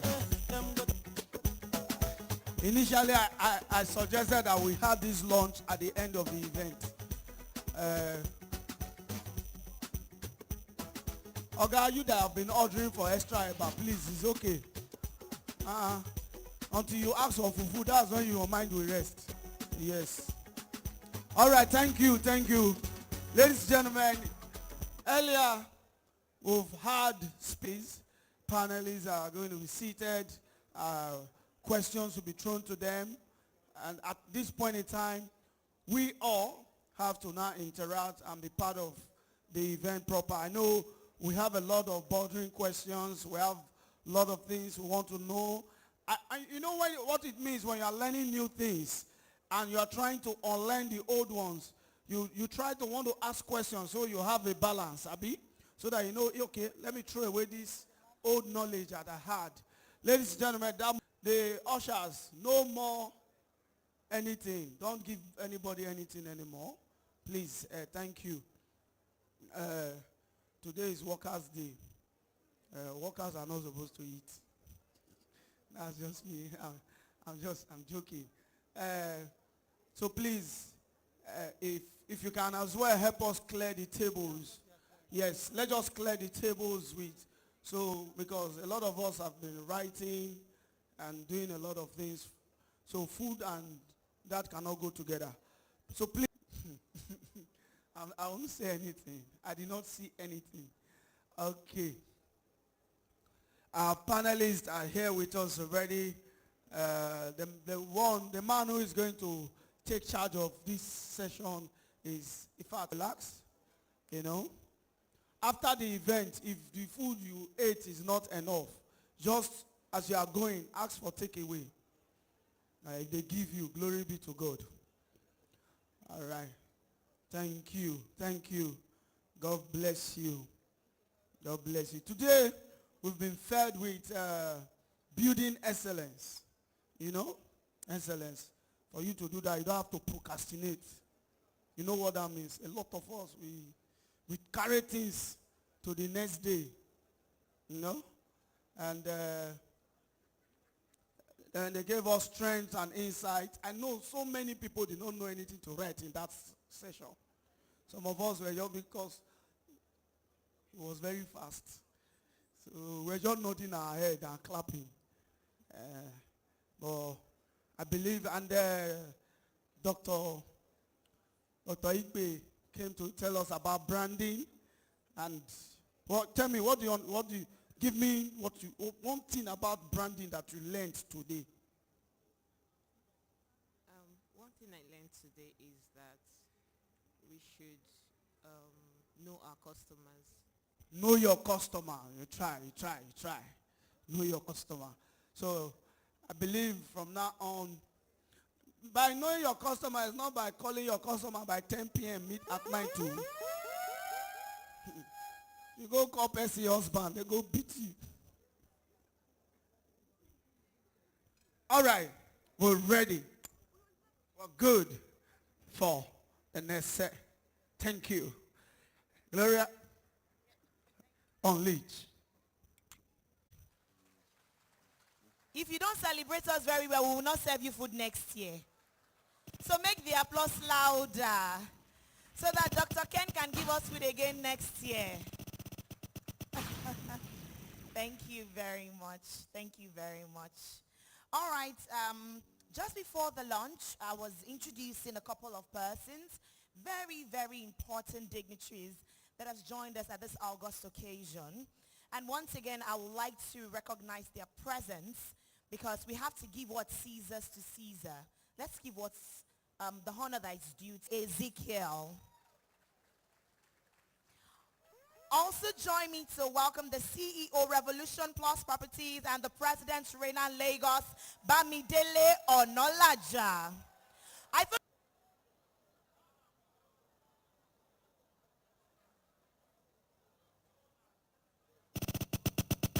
Thank you very much. Thank you very much. All right. We will continue in our program event. Okay? And I will not be the one to do the introductions of our moderator or the panelists. I have a senior compare who will be coming up to do the introduction of the moderator and the panelists for our event this afternoon.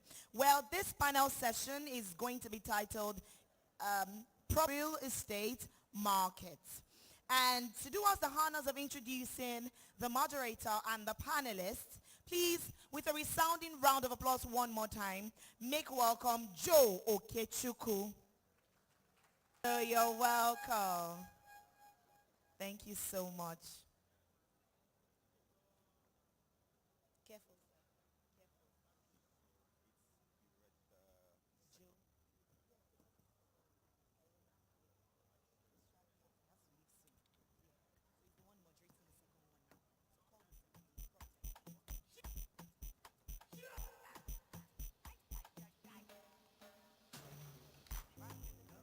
Good evening, ladies and gentlemen. I'm very sure that we are all settled down now. Thanks, I want to thank Dr. Kennedy Okonkwo for taking very good care of everybody here. Okay, this has been a very, very eventful day. I have thoroughly enjoyed every single step of the way. It's been like an eye-opener. I don't know if that has been the case for you.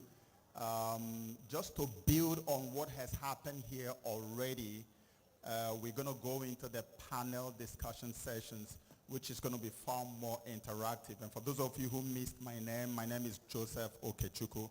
I'm a media practitioner. I want to put it that way, an actor and all of that, you know. So I believe that we're bad. Every time I go to an event, it always turns out to be like a bomb.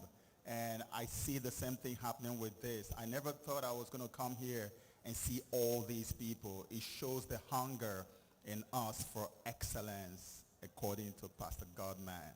So I believe that we're about to get into the next phase of our quest for excellence. And you need to be, guys came in and spoke and went here. You get to ask questions and stuff like that. What I have here is, it's called ProTech. Can get started. Panel 2, Wayne Berger, co-founder ProTech. Oh, wow. PropTech, leveraging technology in today's real estate market. That's what we're dealing with. And we have 4 people here. We have Noba. I believe that all these people are here. So here's what you need to know about Wayne and fintech platforms and experienced in working with multicultural, decentralized innovation teams. Wayne's Innovation Mindset and PropTech Association 2018 and PropTech Africa 2019 to facilitate PropTech adoption. That's a big guy. Would you please make welcome Wayne Berger? That's not how you clap for a guy like that. Where is he at? Wayne? Oh, online. To be attending and very excited for the panel discussion. Looking forward.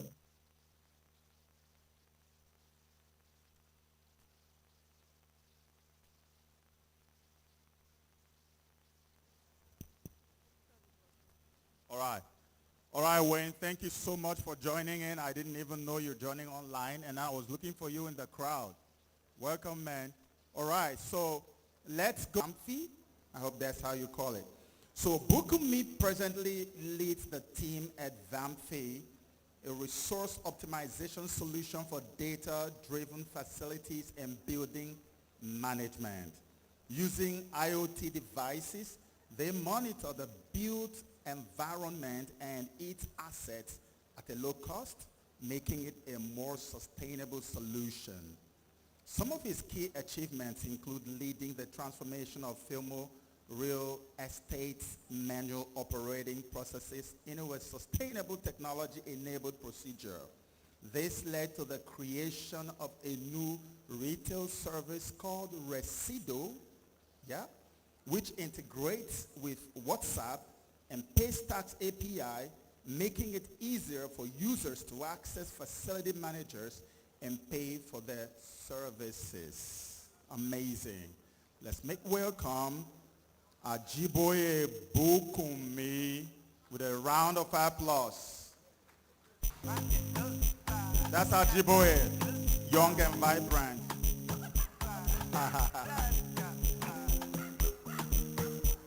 Ajiboye.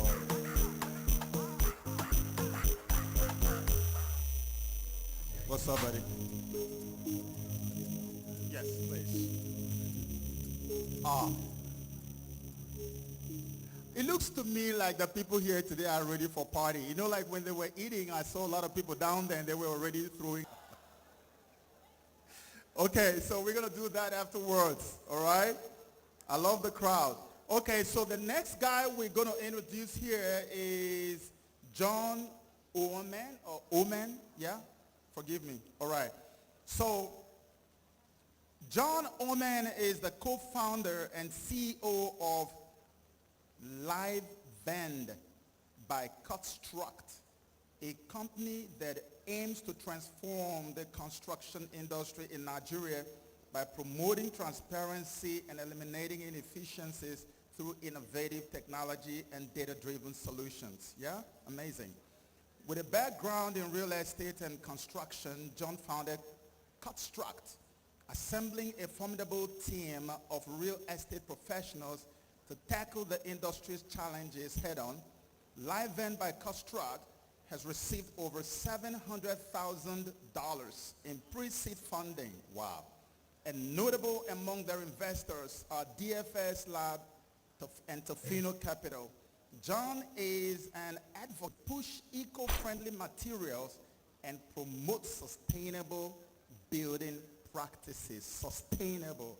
That's amazing. Please make welcome John Oman with a round of applause. That's a heavyweight.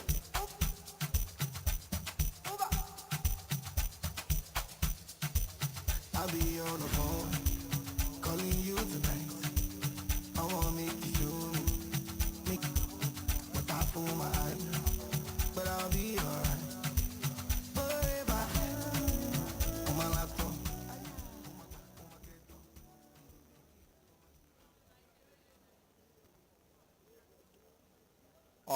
Okay.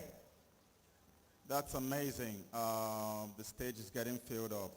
I love it. Okay, so the next guy we bring onto the stage, if he's not online, is Roland Igbinoba. Moderator, Roland Igbinoba. Okay, great. So, experience in the financial services industry in Nigeria, having worked with several major banks. Is that Roland? You're going to stand here with me while I read the true model and feasibility for student housing in Nigeria, led by the Ministry of Finance, French Development Bank, and the Family Homes Fund. He was also a consultant with the World Bank on the design and transaction structure of the Nigeria to lead the turnaround and recapitalization of FHA of the Office of the Vice President, Federal Republic of Nigeria. And you wanted to just rush like that. Yeah? Can you give me a round of applause?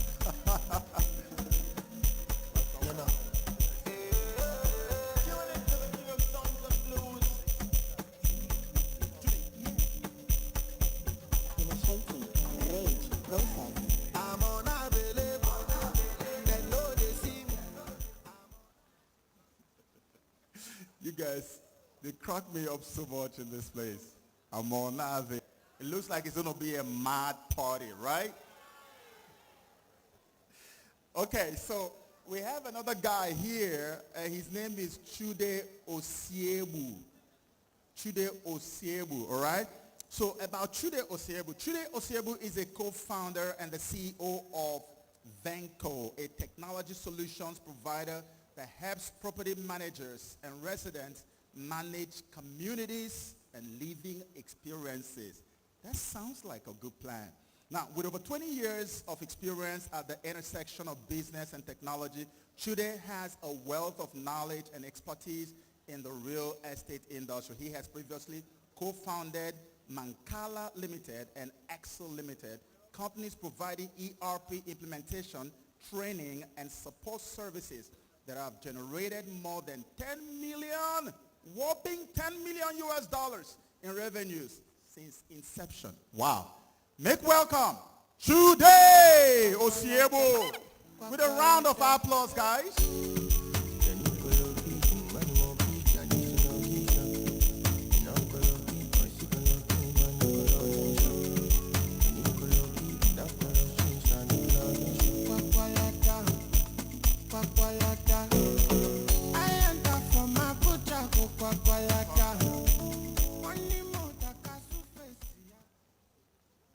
Wow, okay. The appointed time. Okay, so because this is a 1 hour, just with the time is to probably allot like 10 minutes to each person. I don't know if that is like a plan. Yeah?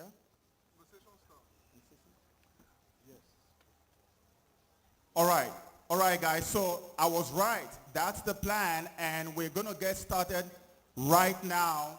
The moderator is going to come up here, and we are going to follow it up as it unfolds, right? So reach you the more. All right, brother? The stage is yours, buddy.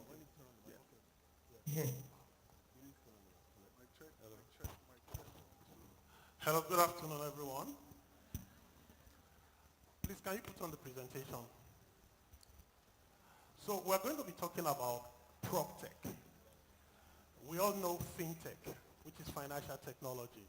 We're going to be talking about property technology, which is, we say, is to show us or paint a picture of where we are with real estate and technology. Now, I know that there are a lot of professionals and players in the room, but very often, when you talk about PropTech, people are wondering what exactly is PropTech.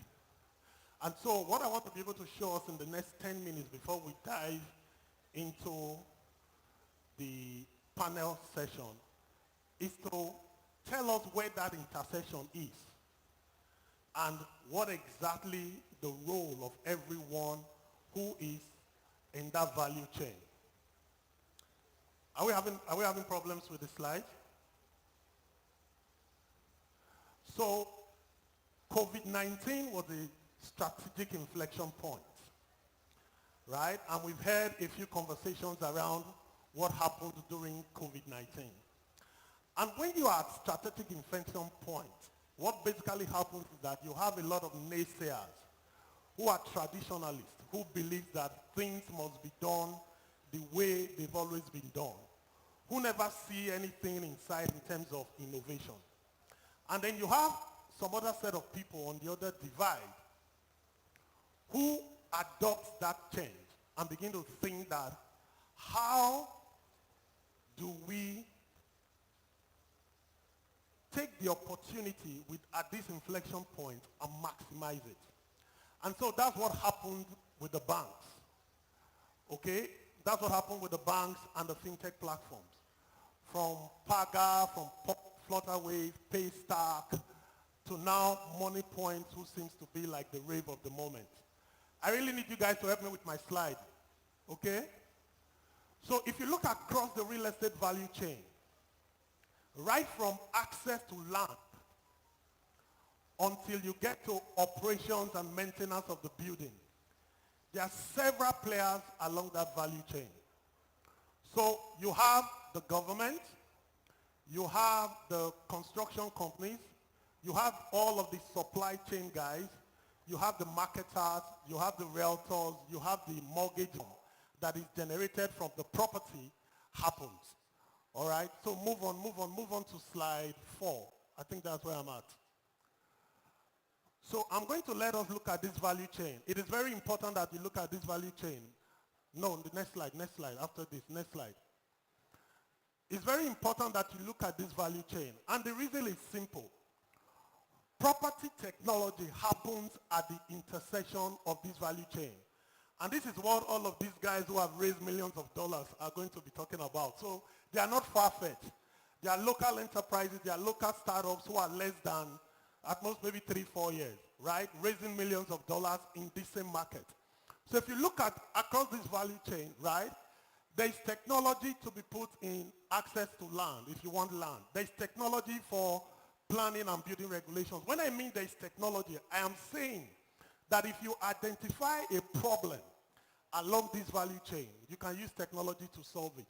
And that is what Lagos State has done with the Lagos State Real Estate Regulation Authority. They built a platform for planning and building regulations, and that is why today they are asking you to go online and register Okay, so across this value chain, there is a problem to be solved. And this is what basically prop tech is. Next slide, please. And so when you talk about prop tech, we're saying, is there a way that we can buy property differently? Is there a way that we can sell property differently? Is there a way that you can lease, finance, design, or market property differently? Right? We all know that Nigerian Property Center, we know Buy Let Live, we know all of those listing platforms today. They are prop tech companies. And a lot of them are doing very well. Next slide, please. Next slide, next slide, next slide, next slide. Let me run. And so it's important to mention that everyone is e-learning, right? We are not just e-learning, but prop tech is also affecting the sustainable development goals. Where ability, you are talking about ESG, you are talking about no poverty, you are talking about taking people out of poverty. Prop tech is enabling the sustainable development goals. And so today, what basically we are going to be talking about is the intersection of technology with real estate. And this is why this is important. The behavior of consumers are changing, okay?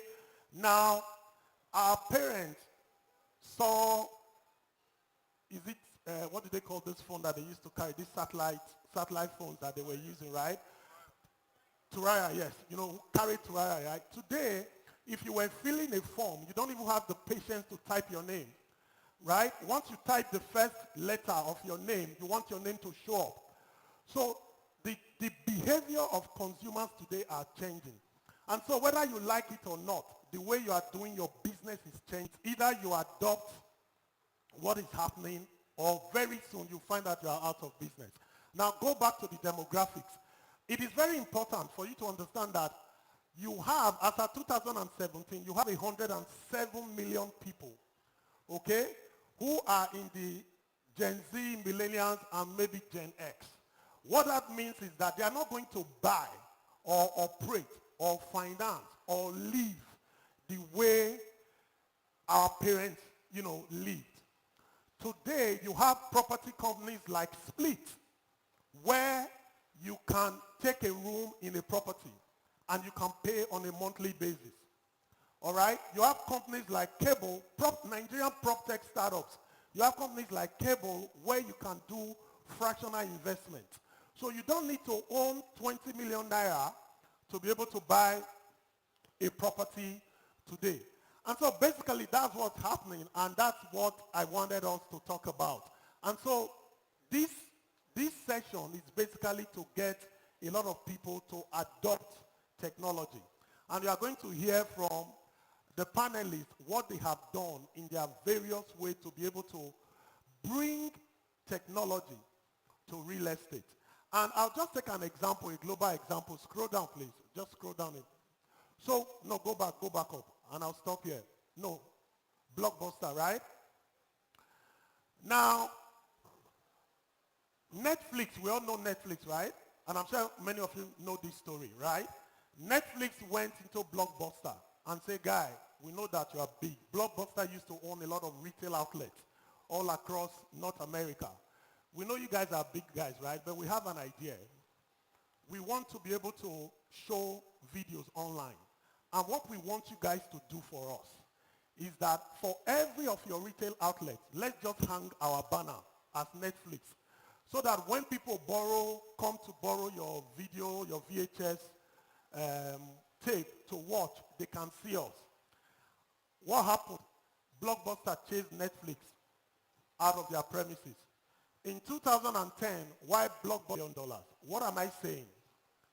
You think today it is very difficult to do inspection by augmented reality or virtual reality, and so you want to do that traveling to sites.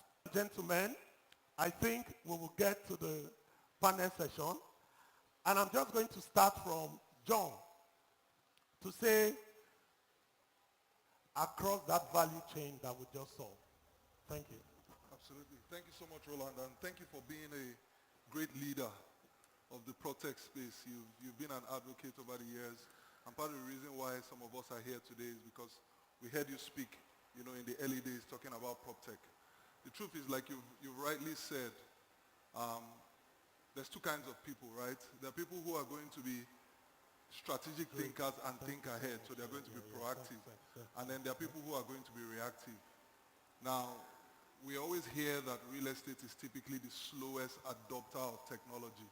What they're basically saying is that real estate is typically reactive and not proactive. And I always ask a question. The answer is no. So to distill that a little further, what they're basically saying is that you and I, who are sitting in this room, are typically the slowest to ad- and that is part of the reason we're here today. This has to change. Now, when you ask a question, how can we adopt technology? Not really how you build an industry. Well, that's part of it. The more important thing is adoption. I was training my team, guys. They were huge. They were stressful to carry. But because a few people used, to answer your question, the first way is to begin to find those solutions that exist and begin to use them. I look in the crowd and I see a man that I love so much, Mr. Tokberun Shere. When we started Construct, we were like a dashboard and people behind carrying things. But one of the things that, your solution, I know is imperfect, we're going to use it. Because when we start using it, we will see what the problems are, and we're using it, and we've been improving. I saw CEO outside. I said, this event is really big. She said, the first one was not this big. I said, yes, that's what happens. When you start, then you continue to improve on it. Great. So for me, I think today that is doing that thing. Start using that product. It's really not about economics. It's not about money first. And if the PropTech companies are also smart, they won't charge you money first. Just use it. In using it, in adopting it, in trying it, we continue to build for bigger and for better. Thank you, Roland. Thank you very much. Please, a round of applause for... Okay, so Wayne, I'll just... Wayne, be ready for us. So, Judy, this is for you, right? Now, you are in that space of operations and maintenance. And we have a lot of developers in the room. Traditional real estate developers and also realtors and estate valuers who also, they play in that space. Now, in very simple terms, how is technology, how are you providing value to the people who are currently your customers in terms of helping across that operations and maintenance value chain? Thank you very much. So basically, how are we providing value? Rightly, you said that our customer base spans across developers, facilities managers, and even residents associations in these communities. I think everything rises and falls on data. So today we serve about 220 plus communities across Africa, mostly in Nigeria, but now we've gone into Kenya as well. And one of the things that, aside from the automation, right, the streamlining of processes and making things easier, that they really treasure is that now, because they are using an automated system, they can aggregate data. Commercial real estate is the ability to streamline collection of bills, reconciliation of payments, utilities vending, issue management, and all of that. The fact that you're now using automated systems, and there are quite a number of them like Venco, people are no longer reactive in terms of how they respond to issues in their communities. They can now see data in near real time for how people are issues, and then they can then be proactive in dealing with these, and thereby ultimately improving customer satisfaction. Our customers here, one of the big topics, big elephants in the room, is power. We all know that with the advent of operators of these communities feeling the heat from occupants and residents in these communities. And one of the things that really can help them to deal with these issues and these pressures that they feel is with data that is, I can see people's consumption behavior for power, where you can see their purchase behaviors for power, and you can also use that data. So these are just a few ways, mostly riding around data that PropTech solutions, especially in the operations and management space. Actually, I think people are realizing more and more the role that technology plays in running real estate. Yes, pushing people to adopt these solutions and demand them, and even demand improvements in what is provided, residential and commercial real estate profitably and to the satisfaction of your customers. Thank you very much. Please, a round of applause. So Wayne, if you can hear me, it's also interesting that you are also part of the South African PropTech. Just following off on what John and Judy has said, that is happening between innovation and adoption, especially with South African real estate.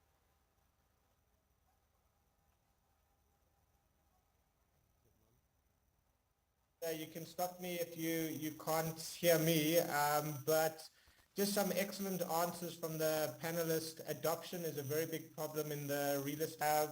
In South Africa, most recently post-COVID, there's been quite a lot more digital adoption. Digital has become around, digital has increased, and innovation managers in the very big sort of real estate firms or listed REITs, these roles have sort of been invented.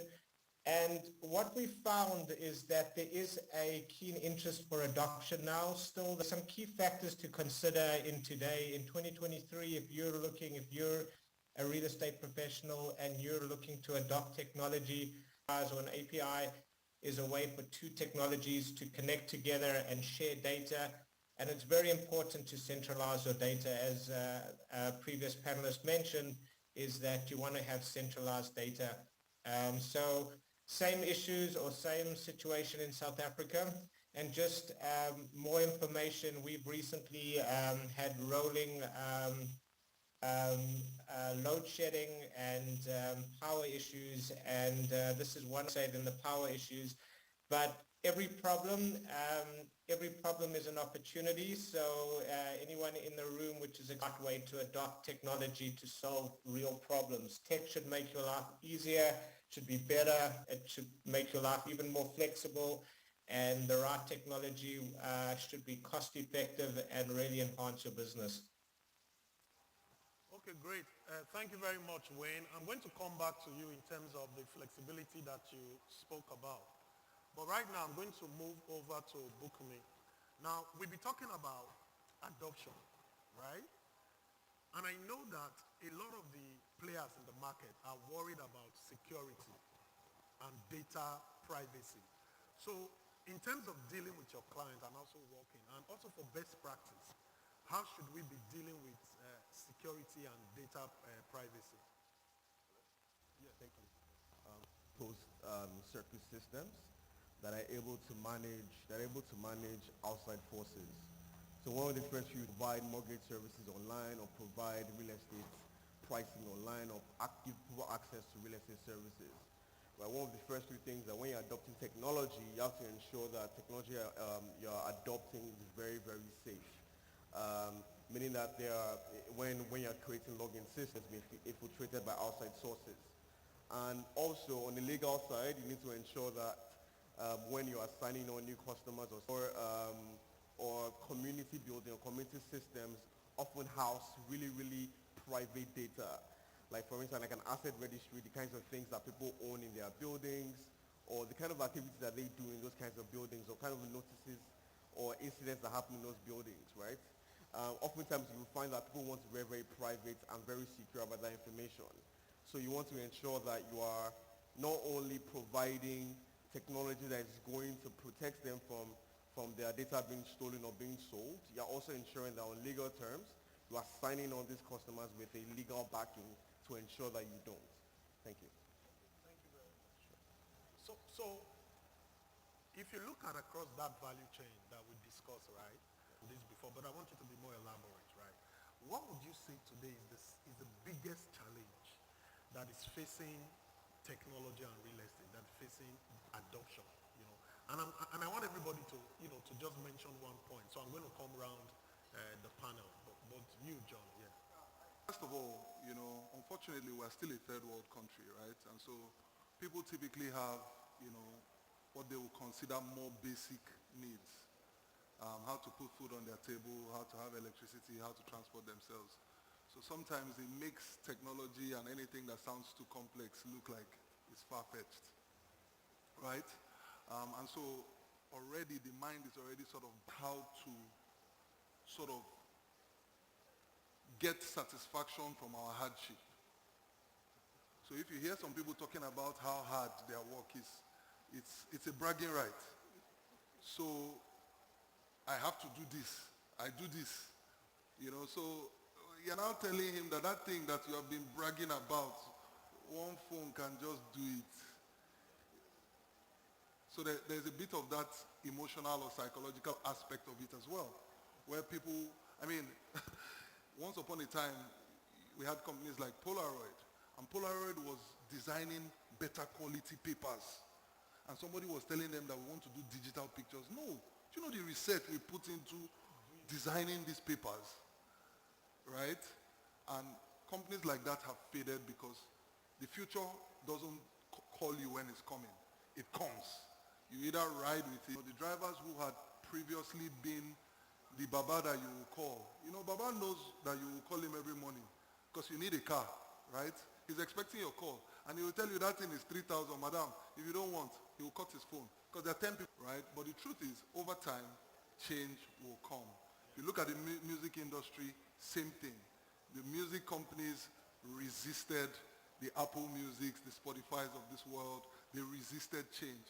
It's normal, right? So I think those are some of the reasons why people will typically not. Also, human beings, we are prone to fear what we don't fully understand. How is it that you type into ChatGPT a question and it gives you answers? So there's that sense of, so I think that's why forums like this are good, where we bring people into rooms, where we sensitize people, where we make people used to the new consciousness that these things exist. And instead of holding on to the past and trying to be that master that you are, maybe you should take that knowledge you have and also look for how to use technology to make it more accessible. Once upon a time, you had to go to Nitel, wait on a queue to place a call. The people who had those shops would have felt important because you have to travel from a far place to come there. Today, with 20,000, 25,000, you can get a phone, right? And that's what the world is becoming. At Construct, one of the things we believe that a time will come when people will be able to text their construction needs and it will take them to building a house. It's possible. We've seen it. We know how it will happen, one step at a time. So it's just basically those few factors, I think, and I'll let my other panelists also share some as well. Great. So Wayne, I'm going to come over to you in a minute. So Chudi, again, what from your experience and talking to, and I want you to look at both from private equity providers along, that value chain. So whether you're trying to raise funding or whether you're just trying to get someone to use the product, what are the challenges that you've seen in the business? Okay, so there's a way that things have run traditionally in real estate, and people fear change or they don't want change, so they tend to stick in that. But as John said, the future does not give you a warning. It just appears one day. So let me give an example. So you're in a situation where we saw this in an estate in Kenya, where one of the things that is on our platform is this code-based access control that is quite popular now. Somebody realized one day that those books that are filled, like when you come in and you sign a register, when the register is full, someone takes that book and goes and sells it, and then you start receiving spam messages, right? Wow. So when you talk about data privacy, it's not only about end up, right? And then we were able to show them that, well, the likelihood of this happening is less when you're using an electronic platform or a computer-based platform like ours, because that information is in the control of a specific person and you can see what those people do. That old school thinking, which again, to be fair, is fading away, is one of them in a lot of the communities that we see. But also that old school thinking can be a challenge in that there are things that if you just think about them, none of these technology spaces actually exist in isolation.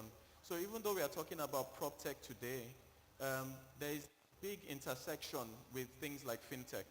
So one of the things that we're seeing is that because we are able to finance assets in some of the communities where we serve, then when, for example, we are now seeing and leading in this area where we are able to finance those assets as far as our platform is used to do collections.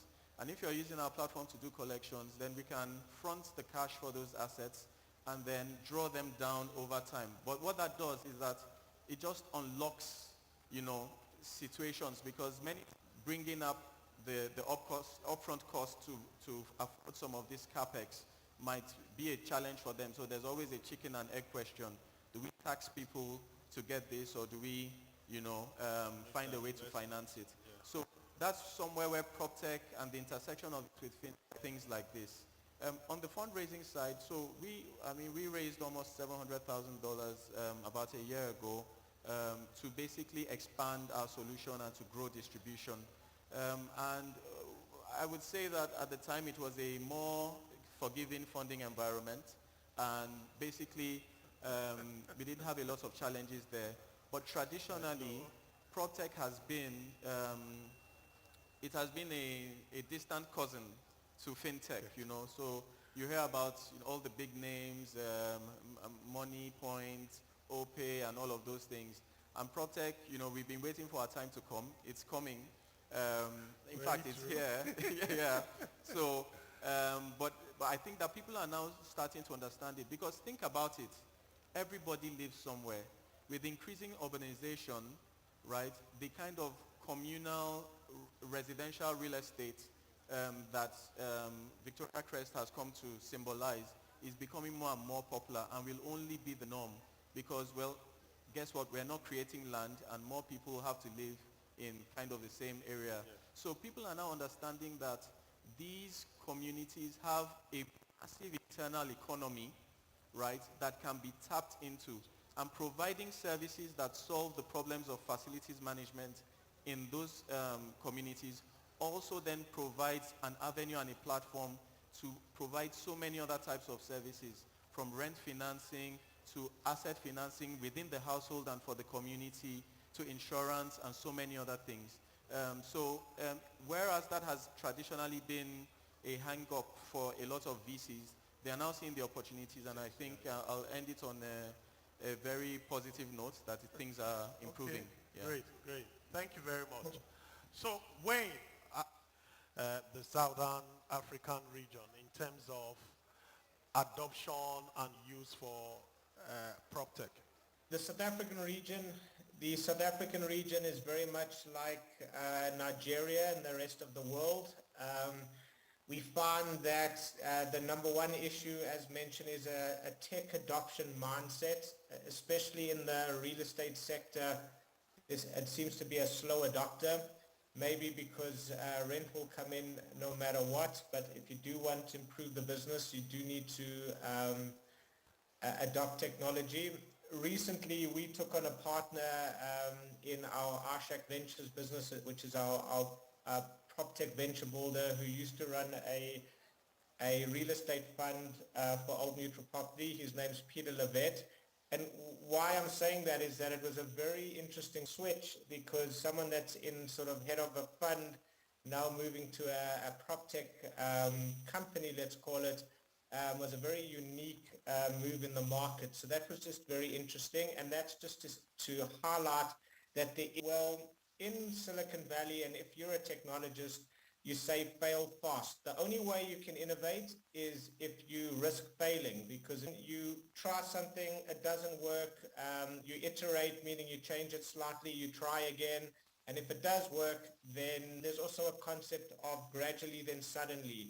So what does that really mean? Ideally, what real estate professionals need to do is they need to take the smallest step forward. What is that next step forward? Is that maybe adopting a solution that's out there. You meet a prop tech entrepreneur. They've got a system. You say, look, I'm going to try it on one building. You try it. You give them feedback. You iterate. And there's definitely a deal to be done because, as mentioned before in the panel, it's more important to get adoption than to get investment in the property. What we find is that landlords are used to owning the asset, right? That's what they do. They're landlords, they own the asset. But when you get into a tech asset, when you go into software, it's a whole different ball game. There's a different way of working that business. And in other words, there's many, many ways to fail, and there's many, many expensive ways to fail. So ideally what you want to do, as I mentioned before, is to find a technology that's out there that has open APIs. I keep saying APIs and open APIs because today you need to connect your solution, or you need your solution to be a whole bunch of other solutions put together, giving you one centralized dashboard. So in the South African market, we definitely see a shift towards adoption. And for the first time in their last convention, they had a prop tech discussion panel like this. And now they're moving on more initiatives in that space. Prop tech fund that is being set up, and they've already raised some of the funds. I think, let's say about $15 million currently they've raised. They're still looking to raise more, but that is definitely going to happen. So we're seeing that shift towards adoption and the adoption mindset. But I still think real estate professionals don't like willing to adopt and fail or iterate. Then you'll find that, from the day you took that baby step forward to where you are now, you're going to see how far you've actually come. So in summary, a tech adoption mindset is the one issue that I believe for the real estate sector, which is more holding back the landlords. We do find that brokers and brokerages are a little bit more forward-thinking when it comes to tech adoption, maybe because they have to, it's more competitive, but we've definitely... Thank you very much, Wayne. Thank you very much. So, have you gone? You haven't? Okay, so just go ahead. Thank you. So, I think in my space, I'll come from a product perspective. I think for Vampify serves not only commercial facility managers, but also residential facility managers as well. And what we have found is that in one of our modules, which is basically helping to manage critical assets within the building space, such as generators, diesel levels, water consumption and such, is that in itself serves the bottom line of the top level management, but at the bottom level you would find that the supplementary income, if you know what I mean. So in that regard, when we actually push things like putting our sensors in to give us real-time consumption of diesel, that in itself doesn't make us friends with the security guards or the technicians on site, because it leads to more transparency, it leads to them being able to compare how long the generator is being run against how much diesel is being used, and if there's any discrepancy, you would find that it's most likely going to come from the security guard or the or the technicians on site. So in that regard, you'll find that, technology invariably will make things a lot easier, because it's a streamline that effect where people are not thinking about stealing your diesel. People would rather think about trying to work optimally to ensure that things are running fine. And we believe that in that regard, things are getting better. People are adopting these solutions so that they can be able to have a more transparent process within their organizations. So yeah, so that's where we... Thank you very much, Bukomi. Please, a round of applause for the panelists, a round of applause for the panelists. I think we're going to pause now and then take questions. I think we have opportunity to take a few questions, maybe about 4. So I don't know if there are questions so far in terms of adopting the technology. So it's either we have just wowed everybody and so we can go. So we're taking just 4 questions. And we'll take all the questions and then the panelists give answers to them. So the first person. Oh, okay. Okay. Second, please come forward so that we just get to know ourselves and we'll move on quickly.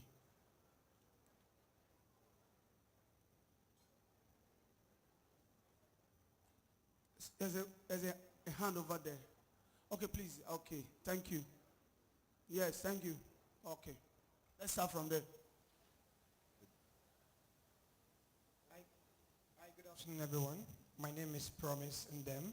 So I have a question with regards adapting. You said something about protecting data and ensure that there's a proper usage of the data. So I want to ask a question. In other industries, they have something like sign up on their website. Whereby you can easily put in your email address, your name, and phone number, and data is being captured. And also, these people can get products of the business. Now, I want to ask a question.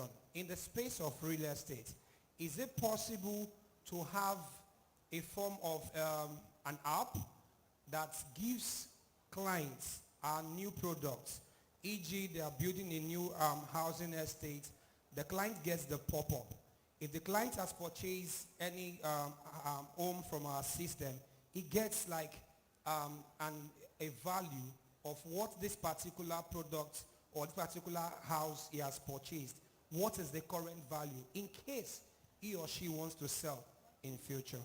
Thank you. Okay, with three more before we go to those online. Okay, thank you. Thank you so much, sir. My name is Favor. I came from Owerri.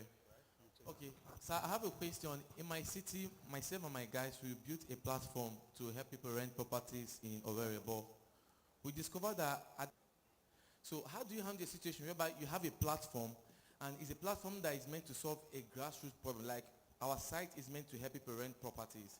So what we did was we built a website where rental agents in different parts of the city can actually have a profile. So you come into Owerri as LYSC person from Lagos, you just go to the site, click the local government, the village you're going to, and the rental agents there will come up. But our challenge was this: a whole lot of persons at the grassroots are not tech educated. How do you handle it, knowing that this platform is meant to solve? Because we checked, Nigerian Property Center serves Lagos and Abuja. You know, where people don't use it. So it was a major issue for us having people to use platforms that require tech knowledge. How do you do it? Thank you. We have a lady, so we don't have only men speaking here. Okay, please. Thank you. Yeah. My name is Salome Basi, and I just want to make a contribution coming from the industry sector. I feel like there is a divide between the tech arm of real estate and what is in practice. So we witness a lot of emergence of prop tech emerging from the success of Property Center, Property Pro and the likes. But I feel like what is operational isn't really marrying what realtors actually need. So the advent of Facebook ads, Google ads, and the rest, all of these prop tech apps like the Property Center, as I mentioned. So the conversion is actually low. So I feel like what realtors particularly need now is a service delivery that enables them run ads and get. So I'm just bringing in there as people from the other arm to just marry what the industry needs and providing solutions in alignment. Thank you. Okay. Okay. I don't know if that is a question, but let's get the last person. All right. Thank you very much, panels. James Innocent, Econ. So I've quite heard all what you've said. So the question going forward is, using your technology as a skill, how do you align that into co-investing?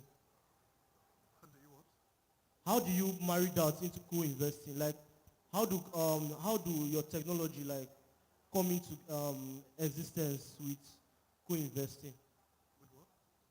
Sorry, co-investing. Sorry, let me break this down. So the co-investing here I'm trying to say is that persons coming together to partner just to acquire a particular property. So with your technology that you've actually highlighted, how do you tend to marry co-investing with your technology? Thank you. Okay, so we have 4 questions here. For those joining us virtually, please, we'll take 3 questions from them. I don't know if we do justice to these 4 first. Yes. Before we go for the virtual guys. Yeah, if there's time. All right, thank you. Okay, Bukomi, you take. Okay, hello? Yeah. So the first question about data security and how we could be able to display properties online in some way, right? So one of the products that I work with called Vespa, for instance, is able to give accurate market direction details on particular areas via an assistant, an AI assistant. So basically, you go into that platform, you put in how much you earn, and it can match you to some certain areas in which you can possibly pay for property or have some certain type of products assigned to your liquidity profile. In that way, we're not just displaying a number of properties that are arbitrary, but are directly going to affect how much you earn on a daily basis. And we know that you can possibly afford it because of the way you save. So in that way, I think real estate products, not only being from, like you said, from Property Pro and whatnot, they have been, I think their own leap was that they were pointing out all the properties that were listed on their platforms.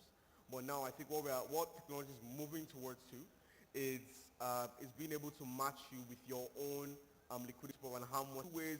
I think the good thing about this is that it begins to inform developers on what type of property they should build and how many people are really underserved and how many people are supposed to be served. In that way, I think the market can actually grow exponentially, because then it's helping people move from a place where they had to either maybe co-rent or co-live, or rather they can then begin to build families and be more productive in society. Thank you. Wayne, if you want to take any of the questions, you can come right after Chudi answer one of the questions. Is there any of the questions you want to take, Chudi? Yeah. Hello. Okay. So I think I'll address the question of the guy who is building the platform to serve the Owerri area. You know, when you were speaking, the question that was coming to my mind is, yes, there seem to be challenges adopting technology, but do the guys in that demographic or in that area, do they struggle to use WhatsApp or SMS or USSD interface and the way that you deliver the software to the, to the level and to what is prevalent in the area that you're trying to serve? So yes, not everybody in Owerri may download an app and register on it properly and use it. But I think that a lot of them will interact properly with WhatsApp. So you can start to think about delivering, that solution, the property, discovery and rental solution through a WhatsApp bot where it looks like a conversation, and then you can use any of the payment rails that use, USSD. I mean, we have a village that uses our software in Ekiti State. It's like literally villagers. They have a solar power microgrid that serves them. And the way they interact with our platform, money agent, and the guide for them.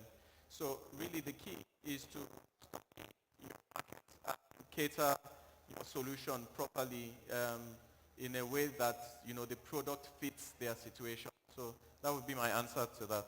Thank you very much. So Wayne, would you want to answer any of the questions? Do you want to take one of the questions here? I was happy to just jump on the same question. I think unfortunately a lot of times we want things to grow too quickly. So we miss out on the juice of starting something new. My advice would be start from a small sample. Another mistake we make is that we try to solve problems for people that we don't understand. It's almost impossible to solve a guy's problem if you don't understand him, and that's why a doctor would always ask you how you are feeling. So you answer his questions before he can treat you. Any doctor who you just walk into and he starts giving you drugs, run. So what you may want to do is get a small sample of these people and start understanding how they see things. You always want to localize your solutions. So test it with that small sample, right? And then see how you can move them from where they are, based on understanding where they are, to where you want them to be. Then you can now scale up. So in the startup world, one of the things that they say is that you should think big, but you should start small, then scale up. And then, of course, it's another place where I would sort of call on, like the bigger players. A lot of times, the reason why smaller businesses are in a hurry, to jump steps is because they're looking at the bottom line, right? It's like, we need to make money. So if you can also find a bigger player in this space who is more established, who has some set aside cash, who can help you work with that your small test sample size, right? Get product market fit, get people to understand what you're building, then begin to scale up. That's another way, to go. And that's why we raise investments, because really, you can't use your pocket money to be doing this, right? You need invest is very important. At Construct, currently we have maybe active 30 clients, right? And it's deliberate. What are we doing? We're learning, we're making mistakes, we're finding out what can be done better. Then at some point we go wide. So learning to start small with a little sample size before, trying to go wide is always key. That mentality of wanting to blow, can be a problem. Okay, Awesome. thank you very much, John. So the question on co-investing, I think that's the last question, right? So today, we have Prop Crowdy, propcrowdy.com, which is also a startup that I'm invested in. Prop Crowdy has a security and exchange license for crowdfunding. So you can actually crowdfund real estate developer, you want to raise money. You can actually go to Prop Crowdy and raise that money, because there is a Security and Exchange Commission license that enables them to do that. Now, outside of Prop Crowdy, you also have people who are helping for co-investing at, at cooperative level, at cooperative housing level. So you have people like Realty, who organizes cooperative, and they co-invest. So if you go to realty.com, you will see that. And I think Cable is also doing the same thing on the cooperative housing. So between Realty, Cable, Prop Crowdy, you can find platforms where you can co-invest. So please, I think that's the end of the session. A round of applause for my panel. Thank you for so my much. panelists. Thank you. Thank you. Please, let's put our hands A round together of for them. applause, please. A round of applause. You guys have been amazing. Wow. Is it okay to clap as they come down?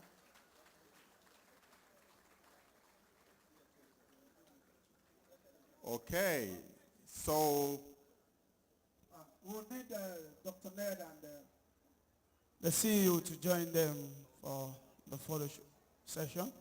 That's where the moderator, you can join them as. yes. And while we do that, you get ready for session 2 so we can wrap this thing up.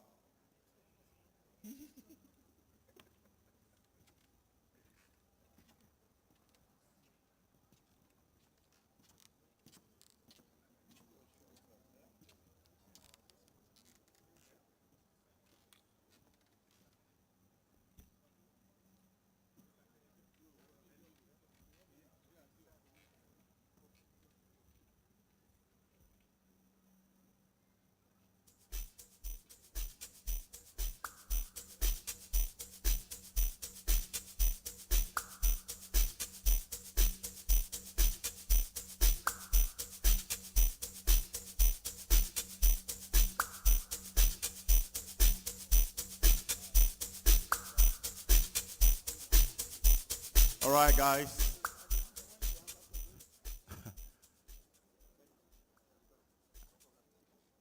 I'm not a real estate guru, but I learned a whole lot from that session.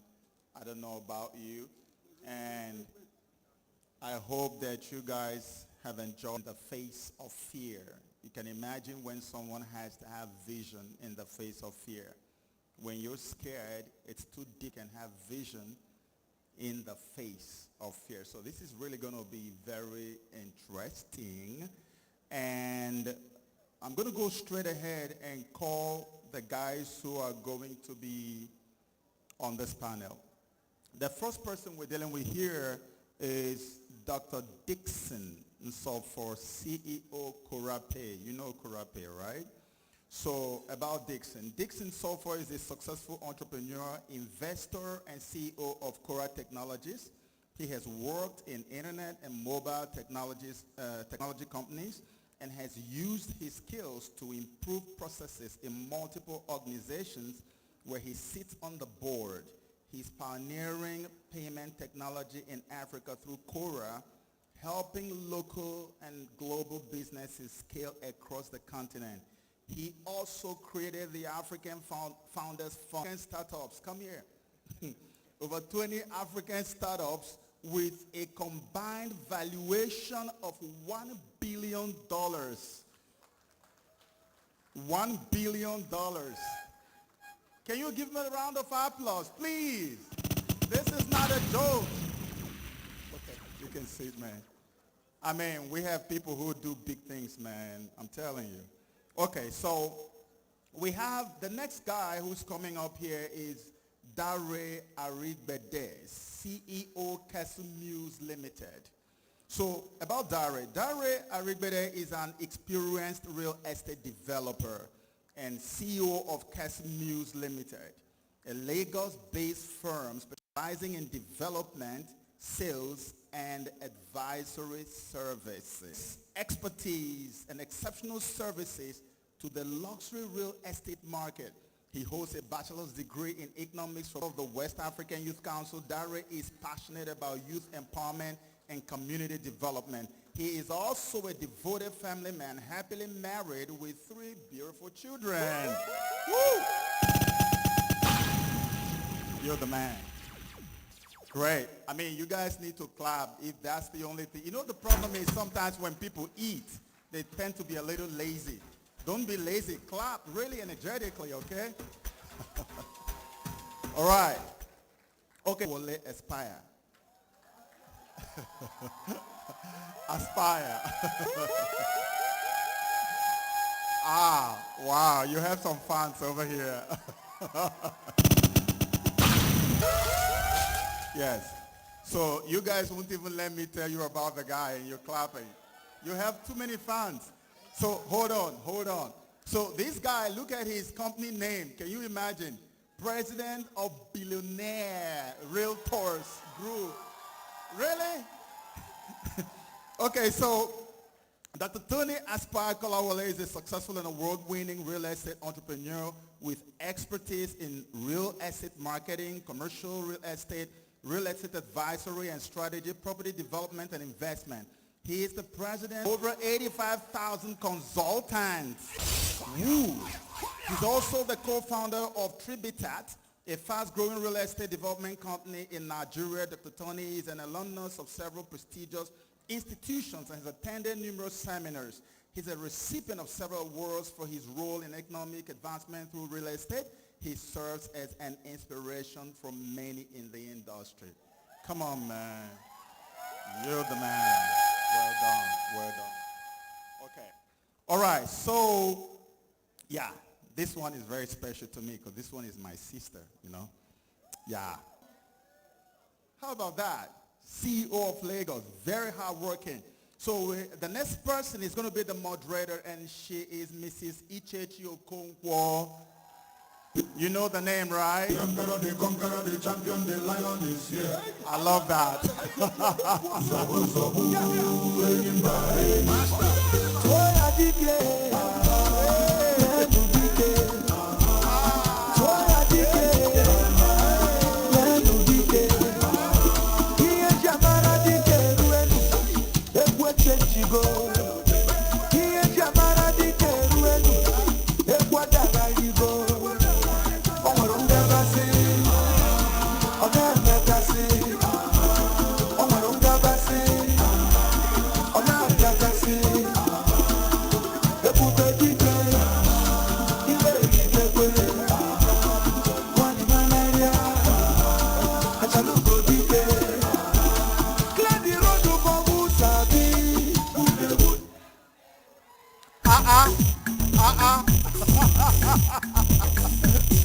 Okay. Wow. So I love that. There is no mercy for money. Okay. Well, so I told you guys, I said this is going to be very special. This is one lady that I know who just works way too much. I don't know how much is too much, but she works too much. And she doesn't feel it. And it shows. All right? Mrs. Ichechi Okonkwo is an entrepreneur. I don't think they even did any justice in introducing her. Limited and CEO Victoria Crest Homes, a leading player in the real estate industry in Nigeria, providing affordable luxury home development for over a decade. That's 10 years, over 10 years. It's not cheap, man. And so prior to her current role, Ichechi worked for many years at Guaranteed Trust Bank, PLC, in the e-business and card services group, as well as the systems and control group, where she gained invaluable experience in all aspects of business formation, structure, operations, management, and business sustainability. She has done several entrepreneurship and business management courses, including the Special Executive Master's Program in Global Business Strategy at the Metropolitan School of Business and Management, UK. Women on boards at IE Business School, Madrid, Spain, and currently pursuing an MBA. So this Spain, I think we need to see the Spanish ambassador. Everybody is going there for this. You're welcome. Can you give her a round of applause, please? Amazing. With time, and make sure that you keep everybody on their toes so we can finish right on time, all right? Have a good one, guys.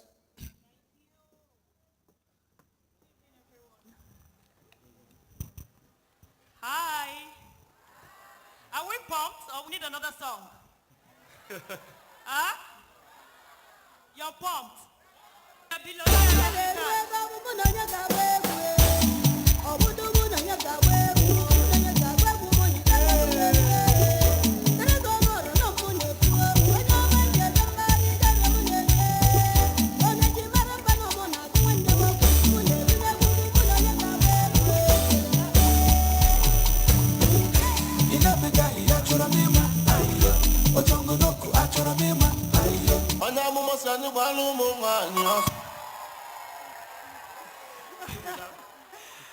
Yes, that's the energy I needed.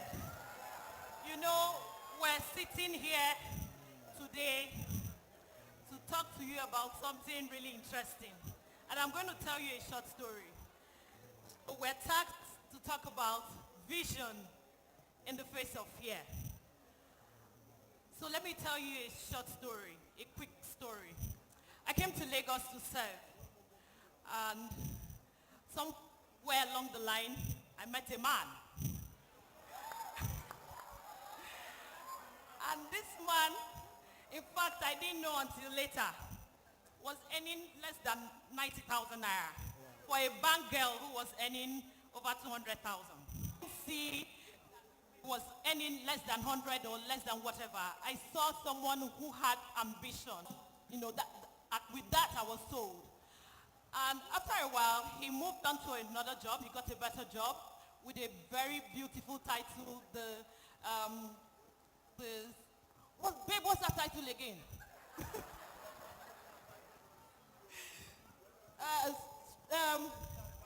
Strategy advisor. You remember I called him strategic executioner this morning.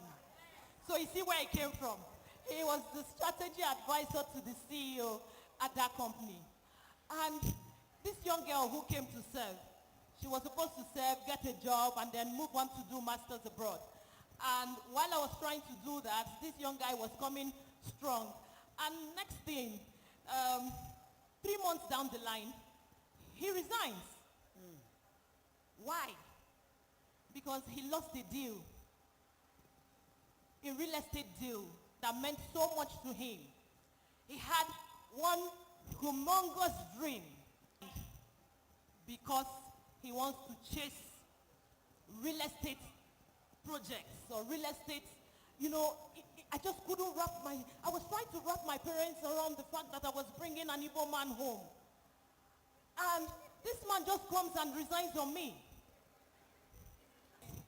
What I did not know was that he had his vision laser focused. And so if we listen to this, and with a bit of what I have said about Dr. Ned, everyone knows him today. If he had stayed back at that job, would we know him? Would we be here? So do it afraid anyways, right? So let's get right into it. Thank you. So without wasting much time, I'd like to go straight to Mr. Kola because his also resonates. I'd like to ask you, sir, how did you transition from being, no, sorry, that's not your question, that's Mr. Dari. Let's start with Mr. Dari. Okay. Mr. Dari, how did you transition from being a middleman in the industry to a property developer? You know, that Our story is how I started marketing block for a friend, and I had a 10 naira commission deal for every block I market and sell for him. I have a 10 naira commission from him, and I started that marketing blocks during the line of marketing around. Well, I've been privileged to be under his tutelage, under his direct tutelage over the years, and I thank God because it has really been an inspiring journey. Moving from marketing blocks, a very big supply of sand. I was doing major supply on these Etios axis, on this Lekki axis. I was supplying sand maybe an average of 200 trips per week on the average. You know, if you do your math, even if you get 1,000 naira per trip, you can know what that means. Came when I thought to myself that will I continue to be the I have to I said to myself, don't you think you need to strategically reposition yourself in this same industry? So it was, the fund wasn't there, but I was able, and the fear was obvious. The fear was obvious. I was able to buy a plot of land. In fact, as a matter of fact, the first land I got, you helped me to get the first land I got somewhere around the now 130, 140 million. You could imagine how someone could save from 1,000 naira kind of work to buy a plot of land then at the rate of 23 million naira, talking about 8-9 years ago. So I had to work harder more to get some fund to still go and start developing. But then there were fears, but the kind of mind God has given me is to look at fear and not ignore, but to face it.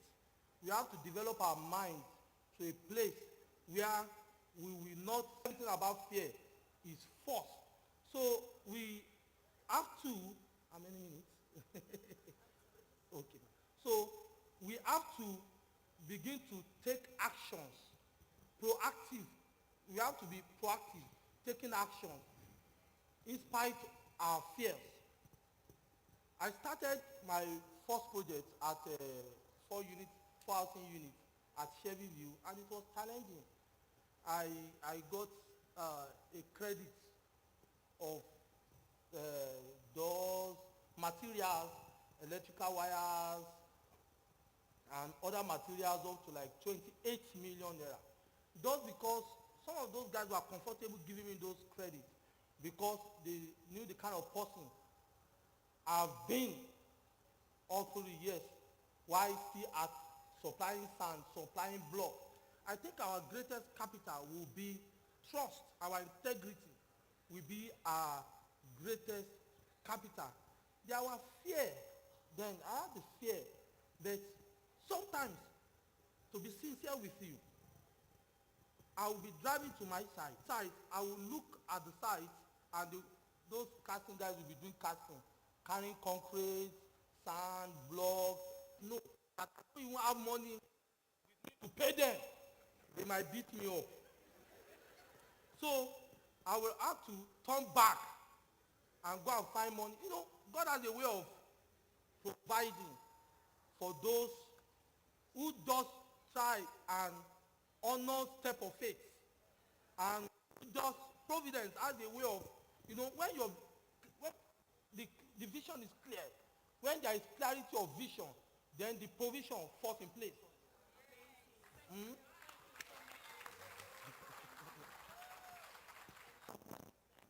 I think that should be resounding for you this evening. So coming to Mr. Kola said, I think this thing is working against me today. He had said that God should have a special place for Nigerian entrepreneurs in heaven. We don't deserve to go to hell anymore. If you finish doing business in Nigeria, it's straight to heaven. We agree, right? Because you know that doing business in Nigeria is like going through hell. So I agree with him also. And I want to, I'm sorry. What drove you, you know, your determination to keep pushing through that vision despite the odds, building the biggest real estate network in Nigeria? We can say Africa. In Africa. So, you know, tell us about building that big network. How did you do it? Despite the challenges that we have in our unique climate, Nigeria. That you find it worthy to even bring me to this big gathering of entrepreneurs here in Nigeria. We are going global, every one of us here. 2015. Prior to that time, I've been opportune to attend some real estate events like this. There's one that I attended from this company that came from Dubai. I think they have this first collection hotel. They came to Nigeria to talk about real estate, how Nigerians can buy real estate, and they need realtors. I got there. As I was at that event, they were just talking about houses in Dubai. And after that, I just told myself, this place is not for me. I ran out. I told the guy that brought me that I want to go and ease myself. So the guy now called me after like some hour. Said, Tony, where are you? I said, no, that thing they are talking there. It's because I have not been from my Jegule, where even thousand of naira is very big for us, and somebody is calling billion for me. So I ran out, and I told him that. But after some time, me, so where they were talking about real estate, this one say I sold house, this one say I sold land, I just took the courage. I registered. Of that same year, 2015, I made a sale to a friend that I advertised property to on Facebook. He now bought the property, which is really touched my heart that if I can make 25,000, that means that I can make $1 million. I can make billions. I make more than 4 million. I bought my first car, which I used to tell people that the first car I bought is not a car. I bought a Jeep. Someone that came from my job, like, I now look at you that. Why do real estate guys always buy car first? See, before that, before that November, this is why I bought car first is this. I learned so much with people that have gone ahead of me in the industry. Every Saturday, I used to have at least 8 clients coming for me. And I told myself that I will not be entering companies' vehicle for inspection with other realtors, that they will take my clients away from me. So what I normally do is that I used to get cab, this bus, Camry, or this Corolla bus. I will get 2. So that is where I put my clients. I would take them out. I would do it as if my life depends on it. So when the money came in, what will I buy? Me that I normally rent every week two cars. I needed you to specify why you did that. Because it happens a lot in our Yeah. industry. Yeah. That was the first thing Dr. Ned did. And a lot of people do the same. So maybe hearing your own story, would re-emphasize why to some other person. So go ahead, sir. So after the vehicle, and I told myself that I can't continue staying on the mainland board, vision board, that we bring all our raters together.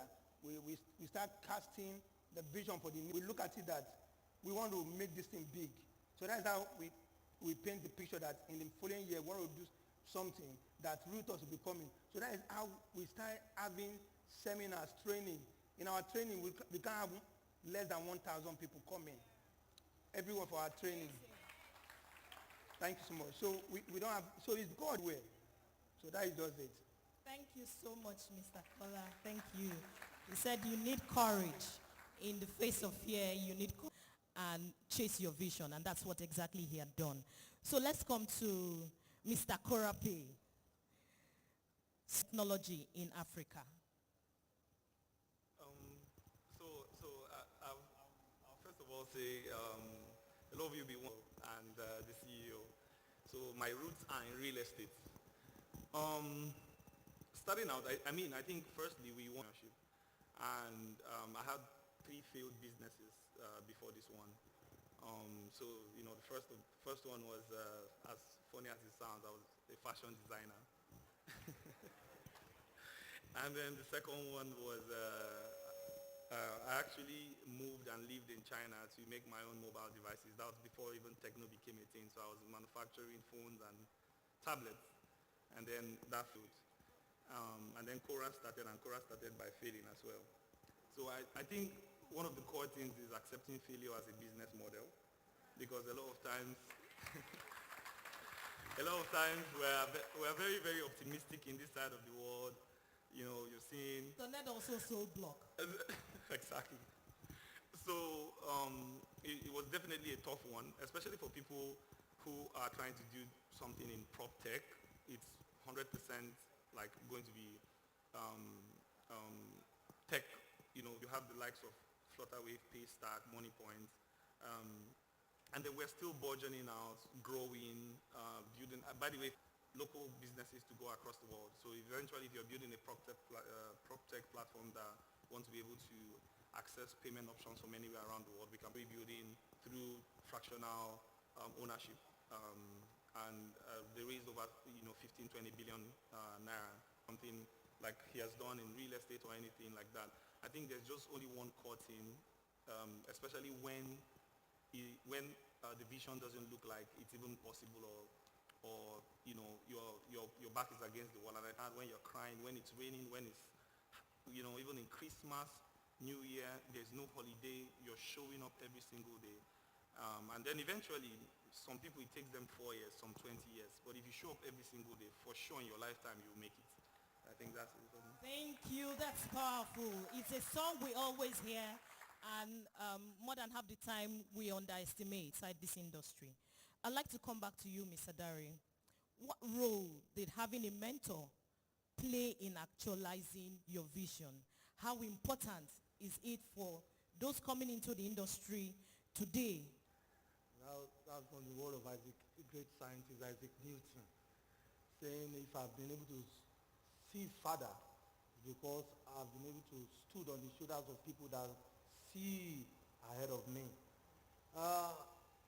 Success itself is a model that we can follow, we can go by, and values that we can learn from people. The question is, what you see working for others, why to be privileged to be very close to someone, but his works are there, his books are there, his space. Having a mentor is so key in climbing the ladder, because what you could have achieved, I started with less capital, unlike some may be privileged to have. I started with less capital, but in 3 years, I've built and sold 70 housing units. Wow. And we have catalytic move of about 120 housing units to be done in the space of 14, 15 months. About who is motivating you? Who is motivating you? Thank you, Mr. Don't, Dari. let me say this point. Don't always believe. When we talk about resources, we talk about knowledge, we talk about things with financial intelligence is nothing. So where is Feel the passion. Where is your financial intelligence coming from? Being smart is not in the volume of money. It's not how much of fund you have that matters, but how you handle it that matters. Thank you so much, Mr. Dari. This is passion speaking. Thank you. I'd like to come to you now, Mr. Kola. We talked about Nigeria and its and how did you overcome. We definitely know that you have faced a lot. And there are people in this audience looking to do bigger things, because we always pray as elders, I hope, that those who come behind us do greater than we have done. So what are the challenges? You are their mentor now. What are the potholes you saw on your way to this success? And how can they make sure they do not fall into those potholes? There are a lot of challenges along the way, from starting the Narrators Group, even as a realtor myself with my other partner.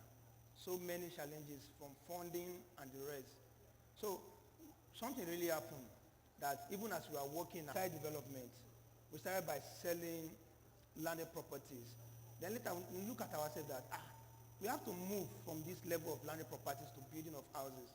So around last 2 years, we came together and we say we want to buy property. So we gather we are somebody that dare a lot. So we want to start with, and the property that we want to purchase was 400 million. The landed property, 20 plots. Each plot is 20 million naira. And all the money gathered together was 60 million. It remained 340. So that was a challenge for us among ourselves. So we went to meet this person, as he said about mentor. We went there with one of our mentors. So we now bargain. At the end of the day, through the help of the mentor and us, as we are now bargaining, the million. And we are now looking at ourselves. Where do we get 340 million? So even our lawyer was looking at us as a king that says, in the world of unlimited voices and choices, those that can gather, we have the billionaires group, we have the realtors, we have our clients that we've spoken to, and we have our story. So let's go and meet all these our people. Let's tell them that this is what we have. We started painting picture. So if you can 4 months, all the money came. Wow. Amazing. So stay laser focused on your vision. Laser focus. So if we let these challenges overwhelm us, we will not get to where we are today. So the world is waiting for you. The world wants to see you. The world wants to see you win. They want to see you excel. But it's up to you. So what Job said, he said, those things that I think about the most has come upon me. So if you are always thinking about poverty, always thinking about problems, always thinking about become your dream, that is just it. Thank you so much, Mr. Kola. So CEO Korapi, Dr. Ken talked about CEOs today, but you're not the one that has meetings behind closed doors from 8 to 6 p.m. You face Nigeria, I believe. So considering the numerous economic factors out to frustrate dreams in Nigeria, how have you walked through to stay on course, your vision, and keep building Korapi?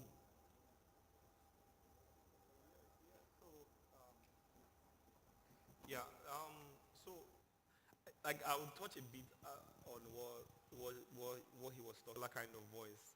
Like all of us like hearing the voices of people when we are there, like talking good about us. But we underestimate the voice of the people that speak for us when we are not there. And I think that's the key role of a mentor. Who is speaking for you? when you are not there. And so for people like us that are in a very, very fast-paced business, handling, you have to be able to have people that are speaking for you in key places when you're not there. It could be, of course, there are like three major sources, like three major key things to, in terms of like capital to build a great business. First of them is financial capital, that's money. Second is social capital, that's network. And then the last of them is capacity capital, that's like expertise, right? So most of the times, people who start businesses barely even have any of this kind of capital. And then by having a mentor, you'll be able to easily, like, you know, when I met you and Dr. Ned, my group, we had just like, say, 30, 40 staff, you know, and today we're like 460, right? And the key thing is like success principles. It doesn't matter the industry you're in. If you like, be manufacturing, speakers, be in real estate, be in tech, it's the same foundational principle across board. So having great mentors and great people like that can speak for you, especially in a room you're not in. It could be in an investor room where you're not in. It could be in access room where you're not in. It helps a lot. Then for our Nigerian kind of situation, of course, you know, we're in a bit of a different industry. You know, we're fighting our own demons, the likes of, you know, the regulators and, and all sorts, constantly remotivating ourselves again. One wise man defined motivation as something that is likened to brushing your teeth. So a lot of people go read a motivational book and sleep the next day. Meanwhile, you go to bed. Motivation has to be something you do every single day, especially in a tough market like our market, where, you know, like one of the best entrepreneurs in this market is saying we should get a straight ticket to heaven and not go to hell because we've done business in Nigeria. So for us, because we get a lot of blowbacks, there's fraud, there's chargeback, there's CBN, we motivate ourselves every single day. And we're remotivating ourselves on the core vision of why we started what we do. For instance, our own vision at Cora is to connect Africa under one single API, ensuring that every single customer that we eventually serve can access all 54 countries in Africa and the whole world. And for any great conglomerate coming to Africa, be it Facebook, Twitter, Google, Amazon, or whoever, when we work with them, they get all of 54 countries in Africa under one single API. We have to re-motivate ourselves every single morning on why we do what we do. And if you remotivate yourself, if you know why you're in the business and you remotivate yourself every day, the challenges are going to come, of course. You will be able to still stick to your why and come back and show up the same morning, the next morning, consistently with the same energy, even if you got a blow down, you know, the day before. I'd like to ask now, I'll come back to you, Mr. Kola. What has been your most daring project till date, and how did you embark on it? I would say our most daring project is the one I mentioned, the ambience. You know, my company, apart from the narrators group, we have the which I've also betted other sites that we have now. So when we came, we want to do this project. Something happened, you know. You talk about mentor. We are stuck. So I took a break. I went for a training in Dubai. So at that training, I was able to meet someone. This guy has been doing development in Nikoyi. He has been doing development in Lekki Azes. So thank God that me and him, we are sharing, like I have my own room, he has his own room. We are sharing one parlor to ourselves at that event. So one of the day we were having break, he was just telling me about his project. I just look at him. Wow, you are doing project. He came around and he just looked at the project. He was able to tell us what we need to do. Within 3 months, the project just started flourishing back. And we have just delivered 48 units of houses to amazing. All our subscribers. Now we are doing 97 units, just daring project. That is our most daring project. And it took us to see a mentor to be to look at what we are doing and tell us the solutions. Continue to expand that vision. Yes, thank you. Thank you. I would like to ask both of you the same question now. I think we'll just take 2-3 minutes each to answer this, and then we can take questions from the audience. Mr. Derry, please share one advice you have for anyone in this room who has a huge vision and is scared to embark on it.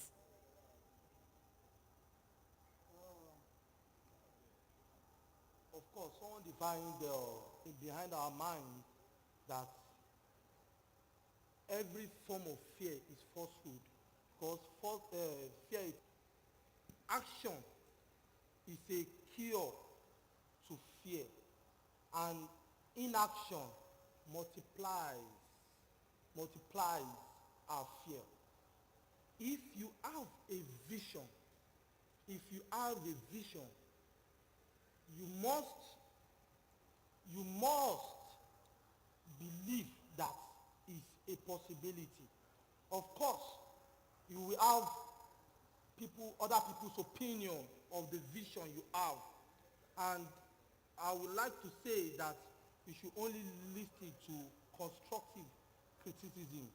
Every negative opinion that suggests otherwise, you shouldn't, but listen to constructive criticism.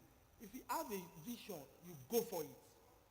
The best way to fulfill any vision is to be daring, is to go for it. We are not saying it's going to be easy. We are not saying it's going to be easy. But what we are saying is that it is possible. And if you look at whatever you want to achieve, someone else, the good news is that someone else has achieved it before.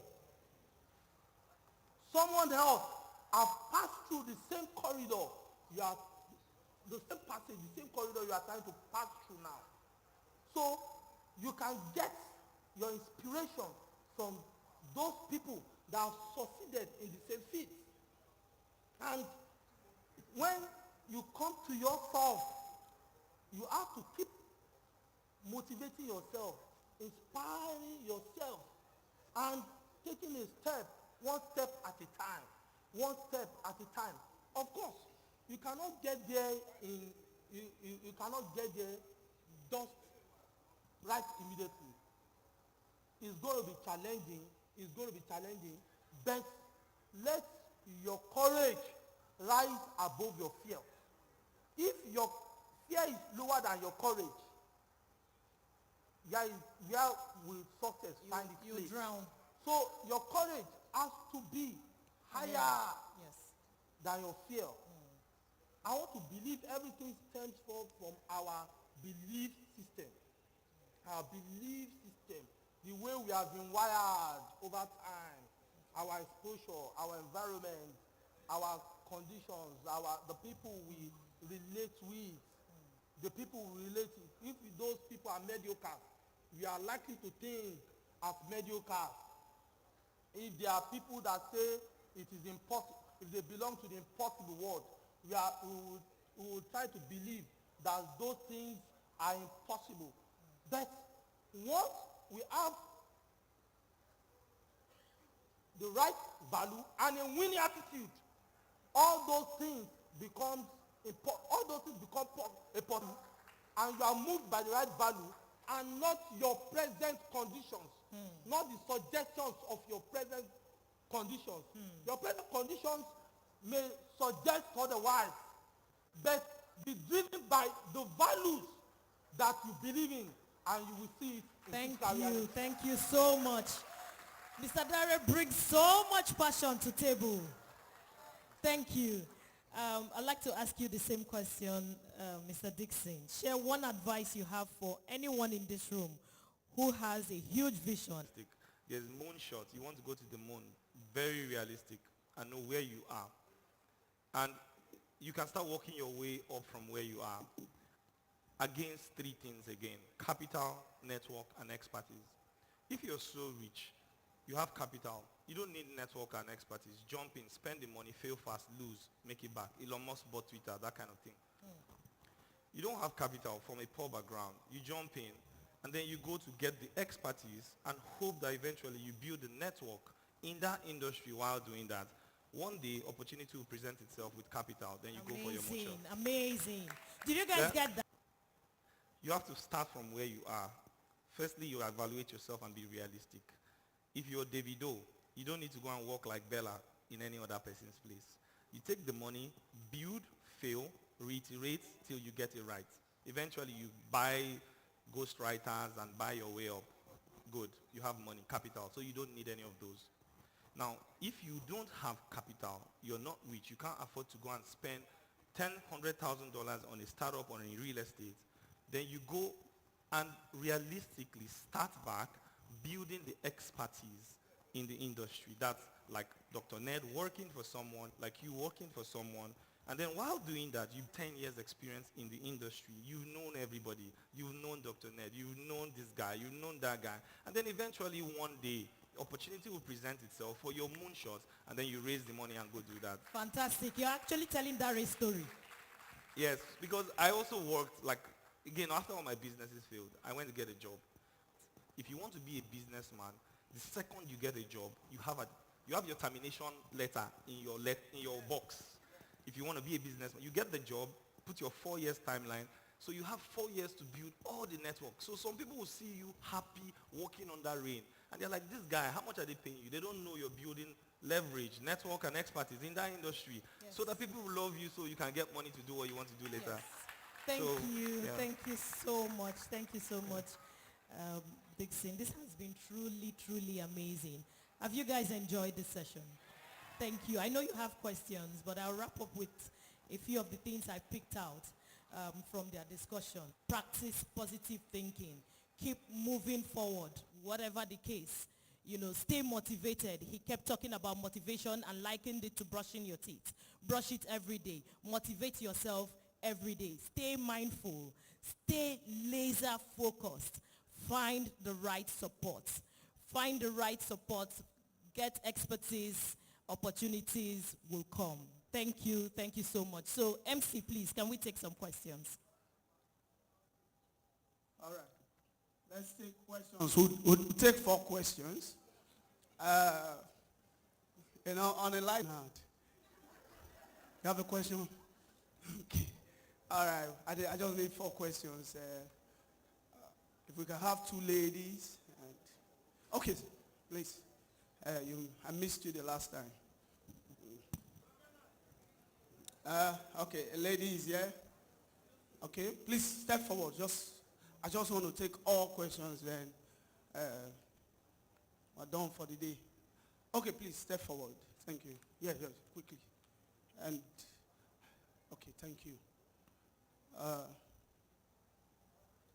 All right. So we'll just take the 4 questions. Oh, now more than 4. Sir, please, can you just sit down? Thank you. Yeah. Sir, please, can you go back? Thank you. Sorry. He's already there. Let's Okay, he's here already. Please. Okay. It's Sorry. okay. You see? Yeah, you see, you are finding favor in the face of fear. All right. 5 of you. Yeah. Good evening, everyone. My name is Emmanuel Okatu. My question goes to the 3 of the panels because I must say that this second section is quite interesting. It's more relating like the other one. That one is too high for digital people. So now you have... You need it. Oh, yeah, I it's know. not too high. I know. Now you are in our level. Let me ask one question. Because everything you keep on saying is the motivation, the this, how. There is one thing we don't understand, and that is what is the key factor. At what level, because I'm trying to remember your name, sir, because you said something, Mr. Dari, at what level do you decided that, no, I want to step up? Because in life, you can be daydreaming, I want to be like this person. I want to be like this person. I want this. People are praising you. But at what level do you decide that no matter what it is? Because whether you like it or not, everything we're saying now, you didn't talk about the challenges you have by the government stopping you. You didn't talk about the challenges you have in family challenges. You didn't talk about other issues that are like the potholes. When did you decide, no, whatever I get, I must climb this place? That is what we are looking for, because in every motivation you must be looking at, this is where I can't take it any longer, I must climb up. Where does it happen? Is my question clear? Yes, sir. All right, so my name is Ian David. I'm going to be coming from a different perspective. So I noticed that there's a lot of bad deals in the market. A lot of bad deals in the market, especially real estate. So my question is, it's beautiful we come here and listen to these beautiful stories, but there are other stories inside stories. How can developers be very sincere to us as you know, we want to be comfortable. We know you can go somewhere and buy citizenship and jackpot. We not fit jackpot. I can't jackpot. How much is my commission? 15%, man. And you make 150 million, you can afford the citizenship somewhere in one country. But we need, how can we get this sincerity? How can we know that, okay, this property we are pushing out, it is actually a good deal in the market, not after we have engaged with customers. Thank you. Well, I want to appreciate this amazing panelist for your word. It was very encouraging. Most especially Aspire. I want to use the opportunity to say that I speak for everyone when I say your works is very inspiring, and I want to encourage you to keep doing it because we love what you do. Thank you so much. All right, now I have two basic questions, but in respect to what he said, just triggered me into a kind of question I want to ask, and that's in respect to developers and agency fee. We have issues, and when we go outside, I mean, there's a lot of expenses as brokers when we go outside looking for properties, driving in this very harsh economy, harsh weather. We get your property listing, put it out, edit it, place it, you know, put everything, package it. After everything, we happen to get a client, and then your property is worth 200 million, and you're telling us that you're not paying a percentage, you're paying just 1 million naira. It is so annoying, and we want to please address these issues, speaking to developers, that when they are building, in their cost of building, in their BOQ or BOC, they should add agency fee so that when they are selling, they give us 5% complete. Now, back to my original question. I want to deal with the issue of real estate agents and brokers, professional real estate. You know, street agents, street roadside agents, and professional real estate brokers. Now, we've had a series of challenges whereby we had roadside agents who just wake up in the morning, see that, okay, they can make money from real estate, start up a business, and then just start doing real estate. And then they are in training and experience in order to deal with this. Now, what is the setback? The setback is the fact that we do not have strong hold on our clients and how to control them. Because it's not fair when you are outside the sun waiting for a client. Meanwhile, he's having inspection with 5 other agents out there. And you are there waiting for him, and eventually get to have him say, now start giving you a very funny attitude because of. So we need that control, and we understand that the best way to control this is introducing license, having agents to get the license to practice. But we know that the real estate, but we need a deliberate action. So how can we adjust? How can we practicalize the issue of licensing into our practices so that we can be able to enjoy real estate? Thank you. Thank you. About what Mr. Dixon said about vision, financial capacity, networking, and the rest of it. I was telling my friend over there that everyone keeps telling us if you have a vision, chase it, go for it. They keep telling us how they started. But when it comes to that financial capacity, how you started financially, no one is really telling us about it. No one is really breaking that ice. And then Mr. Dixon said something afterwards. He said, if you are not a Davido, you can start by networking, get the expertise, network, surround yourself with people who have made it in that industry, and then you can pick up. And I would say that was like the icebreaker for me. And he did justice to my curiosity. Thank you very much.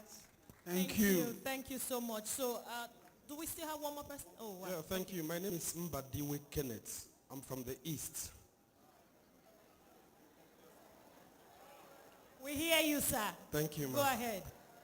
I want to appreciate all of the panelists, but mine is more on mentorship. Even to you, CEO Ma.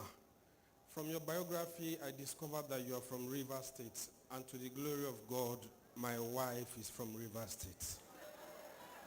Your husband's name is Onyeka. My name is Onyeka. Shoot your shot. Thank you, ma. Now you understand what I want to say. Ma, please, how can we get direct mentorship from you? Because they've talked about networking, they've talked about capacity, they've talked, and I resigned just last month. And I want to start up something. And where I want to start, Ebonyi State precisely, it's not an easy market. That one is not a question, no, it's a demand. Vision in the face of fear. Yes. And so my Igbo brother and my in-law, we would discuss of months. We'll be launching officially our real estate academy, and Doctor will speak to that tomorrow. So if you're looking for mentorship, then you should get ready to sign up for that. And then I wanted to also speak to the lady that talked about financial capacity, and I'd like to quickly run that before I give the panelists the opportunity to answer the other questions. I told Doctor's story, but missed out mine.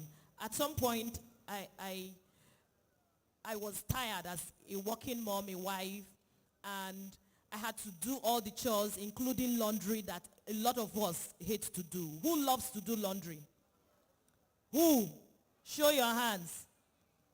You see, we're all inside that WhatsApp group. So I would have to do that, weekends. I have to do laundry, go to market, cook, take care of my child, all that drama. And so at some point, I was overwhelmed, and I knew that I wasn't alone. And so I looked around. Most of the people who were doing the same kind of job that I was doing in the bank obviously were experiencing the same challenge. And so that led me to set up a business called Laundry King. Now, Laundry King, when I started that business, there was no money. Remember that my handsome young guy, he had resigned. He was chasing thin air that time. But somehow God answered our prayer. And so there was no money. We started at our BQ with bowl, one staff. There was no machine, a bowl. I had a clear vision of what I wanted us to achieve with Laundry King. And I was the utility staff. So I'll pick up, I'll go to market to buy the materials we needed to wash. I'll do the tagging. My husband used to iron because we couldn't afford all those things. The finance was not there. But because we knew what we wanted to achieve, we kept chasing it. I would leave my office at close of work in GT Bank. I would go and pick up. The next day or days after, I would go and was everything. But guess what? Today, I do not get involved in Laundry King. My GM is somewhere working here today. She runs everything concerning Laundry King. I don't get involved. I faced real estate full time because I built the business with the little that we had, a bowl and water. And so what is it that you dream of? What is it that you have in your hand? Look at it. Look at yourself. Be realistic. Like he said, gain the expertise that you need. Build the network that you require. The network I had in your network, and begin to take it outside. And before you know it, it would be bigger than what these guys are speaking about on this stage today. Thank you. And so I'd like to go to question one. At what level out? Less than 10 minutes to round up our session. So let's try to make it a bit brief. Thank you. Mr. Dare, you want to start? Okay. There has come a time in your life that you know that you have to change to a higher gear, and you must be conscious of such a time like that. You might have heard that experience is the best teacher, but experience is not. Evaluated experience is. You have to look at the past.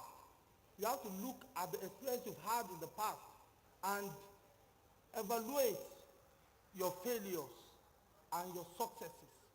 And you have to know when to move to the next step of your life, to the next level of your life. I want to believe that success itself is a continuum. One success must give back to another. The question is, if you have your first 1 million, for example, and you are still aspiring for maybe 100 million, but the question is, what did you do with the first 1 million? You have 2 million, what did you do with the 2 million? And you still want 200 million, for example. At a point, I saw in my study how I read about how important capital is, that the day you start spending in your capital, the definition of profit, that profit is your future capital investment. So I have to be conscious of not only spending my capital, but also not spending much of my profit. For us to move to the next level, what we are talking about here is about multiplying our successes. It's about everybody has, our story is not just factual or out of entrepreneurs, factual, but is our attitude, is our winning attitude to these challenges, to those challenges that brought us to where we are today. It's going to be a bed of roses in any of our enterprise. It's about rising to the challenges. We either see those stumbling blocks, we either see it as a stumbling block, those challenges as stumbling blocks, or a stepping stone to greater heights. Thank you. Mr. Dixon, you have had a... Telling a story. So there was this competition going on, about, many people might have heard that story, crocodile water, anybody that runs through wins $1 million. So one guy comes in, dashes, do you have anything to say? He says, sorry, please, I want to know who pushed me. So if you have a reason to ask that question, life hasn't pushed you yet. So you can't ask, when do you wake up to start being motivated? You can't ask, when did this change? It happens. Life happens to you. And you will cross where crocodiles are. Thank you. Thank you. So over to you, Mr. Kola. As not living to their potential, most realtors in Nigeria, because I remember when I traveled, first time I traveled out of Nigeria, I saw realtor. The guy came to pick me from my hotel, wanted to show me some houses, and he brought a new car to come and pick me. And I asked him, his name is Ahmed. I said, Ahmed, he's from Algeria. Ahmed, is it car your car? He said, yes, my car. I said, wow, a realtor? He said, yes, this is what we do, that if I have a second-hand car that the client will not even answer him, that he must look like what the client want to purchase. Look the part. So now, I now go back to Nigeria. I say, we now started training our realtors. So we want realtors to live their potential, full potential in this business. So when we started out, we are not like that, but we have to now develop it. Now we partner with Metropolitan School of Business, the school that you are alumni with. We partner with them to be train all our realtors. We partner with them. Now they've trained over, now for a count now, they train over 500 of our realtors. Now, we just finished a 3-day training just 2 days ago. So we want potential. So that is when we now look at ourselves that we must look the part first. We call ourselves celebrity realtor. Let's have this thing, then let's impute it. So we train ourselves more. So skills is very, very important. When your skill is up, then the value that is coming to you too will come up. So that is just it. That is when we say we want to step up, and it has metamorphosed our billionaire realtors group, which most of our realtors now are not even developers. Some are building houses now. So that is it. When life happens to you, Mr. I can't remember his name, no one needs to push you, right? Thank you. So this, both of you are going to have to answer this. Mr. Dario and Mr. Kola, he talked about bad, answer from both sides. How can developers really be sincere to realtors? To, how do they recognize the bad deals in the market and don't touch it? And how do we ensure that, even the developers are held accountable in this industry? What we do at the Narrators Group is, before bringing in any company into partnering with us, we do all the due diligence. We have a due diligence team that do that, because they are not sincere. They see that there's money in the business and they want to come in and just make money and run. There are even some of them that so now we make sure that every developer is coming into the narrators group. We do our profile check on them. Then the property that they are bringing to our portfolio, we also check the property. Any property that is committed or has any issue because they want to make this money, they will not go out of BRG to go and purchase some property that, to go and sell some property that they've not done thorough check on. So if something happens, you can't hold us responsible. But for every property, they make sure that what they are bringing to us, because they will discuss within themselves, BRG will not collect this from us. So as they bring it, we check. Sometimes it will take us 3 weeks to check a property. That's checking the property. Yeah. How do you check the developers? Yeah, the developer too, we check their portfolio, we check their track record, what they've done in the past and what they are doing now. Most of them that call themselves developers, they want to call me, they want to cash out and run. There's the one that I mentioned that I ran to Canada. It's me that I've been to EFCC like 3 or 4 times now because of that developer. I don't want to mention the name of the developer now. So we realtors, we have to be careful. Any property that have not been proven for you to sell, don't even near it. Don't touch it. Yeah, don't touch it. I think to save developer now, and someone is talking about regulating the real estate industry, and then of course talking about fees. Certain developers do not pay. So do you want to speak to those 2 questions and we round up? I think it's been of great advantage that the business has been so open to all and sundry, especially young graduates are finding it as a medium, a means, to that open, And in whatever businesses we are doing, I want to believe that greed is part of why businesses fail. Greed is part of why businesses fail.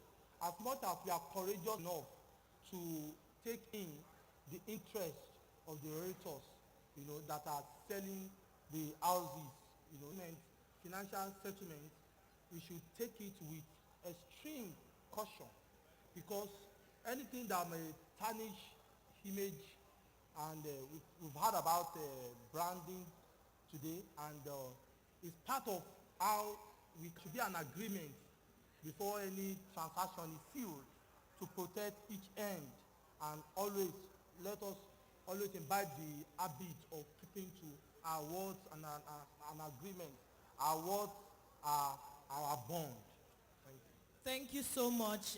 He has once again reiterated that our greatest capital is integrity, both as developers and as agents. And I would like to say to you agents, Mr. Kola has said, before you touch any property or with the company, integrity is key, and so you must make sure that whoever you're working with has, they have a lot to lose and they cannot in any way compromise their name. Our panel objective has, thank you so much for being an amazing audience. Thank you so much to my panelists. Thank you. Thank you so much. All the panelists, ladies and gentlemen. Thank you, Mr. Dixon. Thank you, Mr. Dari. Thank you, Mr. Tony. And of course, our CEO of Lagos. For those that joined us virtually, we are so sorry we couldn't take your questions. But tomorrow, I'll make sure that we'll get questions from everyone that joined us virtually. Thank you so much.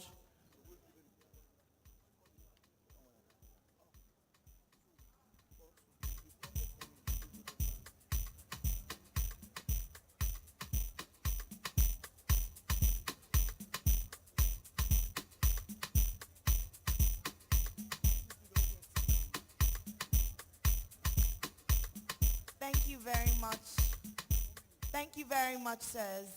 And at this juncture, it's my delight to invite the Group Managing Director, Netcom Oaks Limited, Dr. Kennedy Okonkwo, for his vote of thanks. Thank you very much. Please a round of applause for him. Good evening, ladies and gentlemen. time eating online to be a part of this great event. We treasure you, we treasure and value your time as well. I know that we started a bit late, but we're able to round up as soon as we can. It's 6 p.m. and we promise to round up at 6 p.m.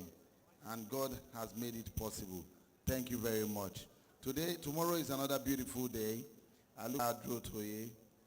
Tomorrow you're going to be hearing from my man Vusi Tembakwayo. He spoke at the platform today. The convoy is off to go pick him up. Tomorrow you're also going to be hearing from Trisha. Tomorrow you're also going to be hearing from many wonderful speakers. And my humble self will be here tomorrow to tell my story. The emperor, the conqueror, the champion, the lion is here. DJ of the CEO of Lagos. Thank you very much. God bless you guys. And I pray that God Almighty will lead you back home safely the way he brought all of you here safely to your loved ones. In Jesus' mighty name we pray. God bless you all.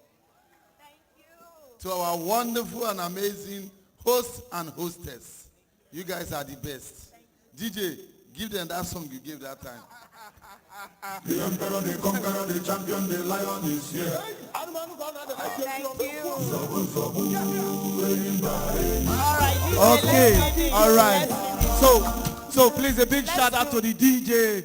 DJ Manny D. Yes, a wonderful and amazing DJ. Thank you so much. All right, very distinguished ladies and gentlemen, we have now come to the end of day one of our lists for Takeover 2.0. Thank you so much for coming all. From fans, sundry, tomorrow is going to be off the hook. Amazing.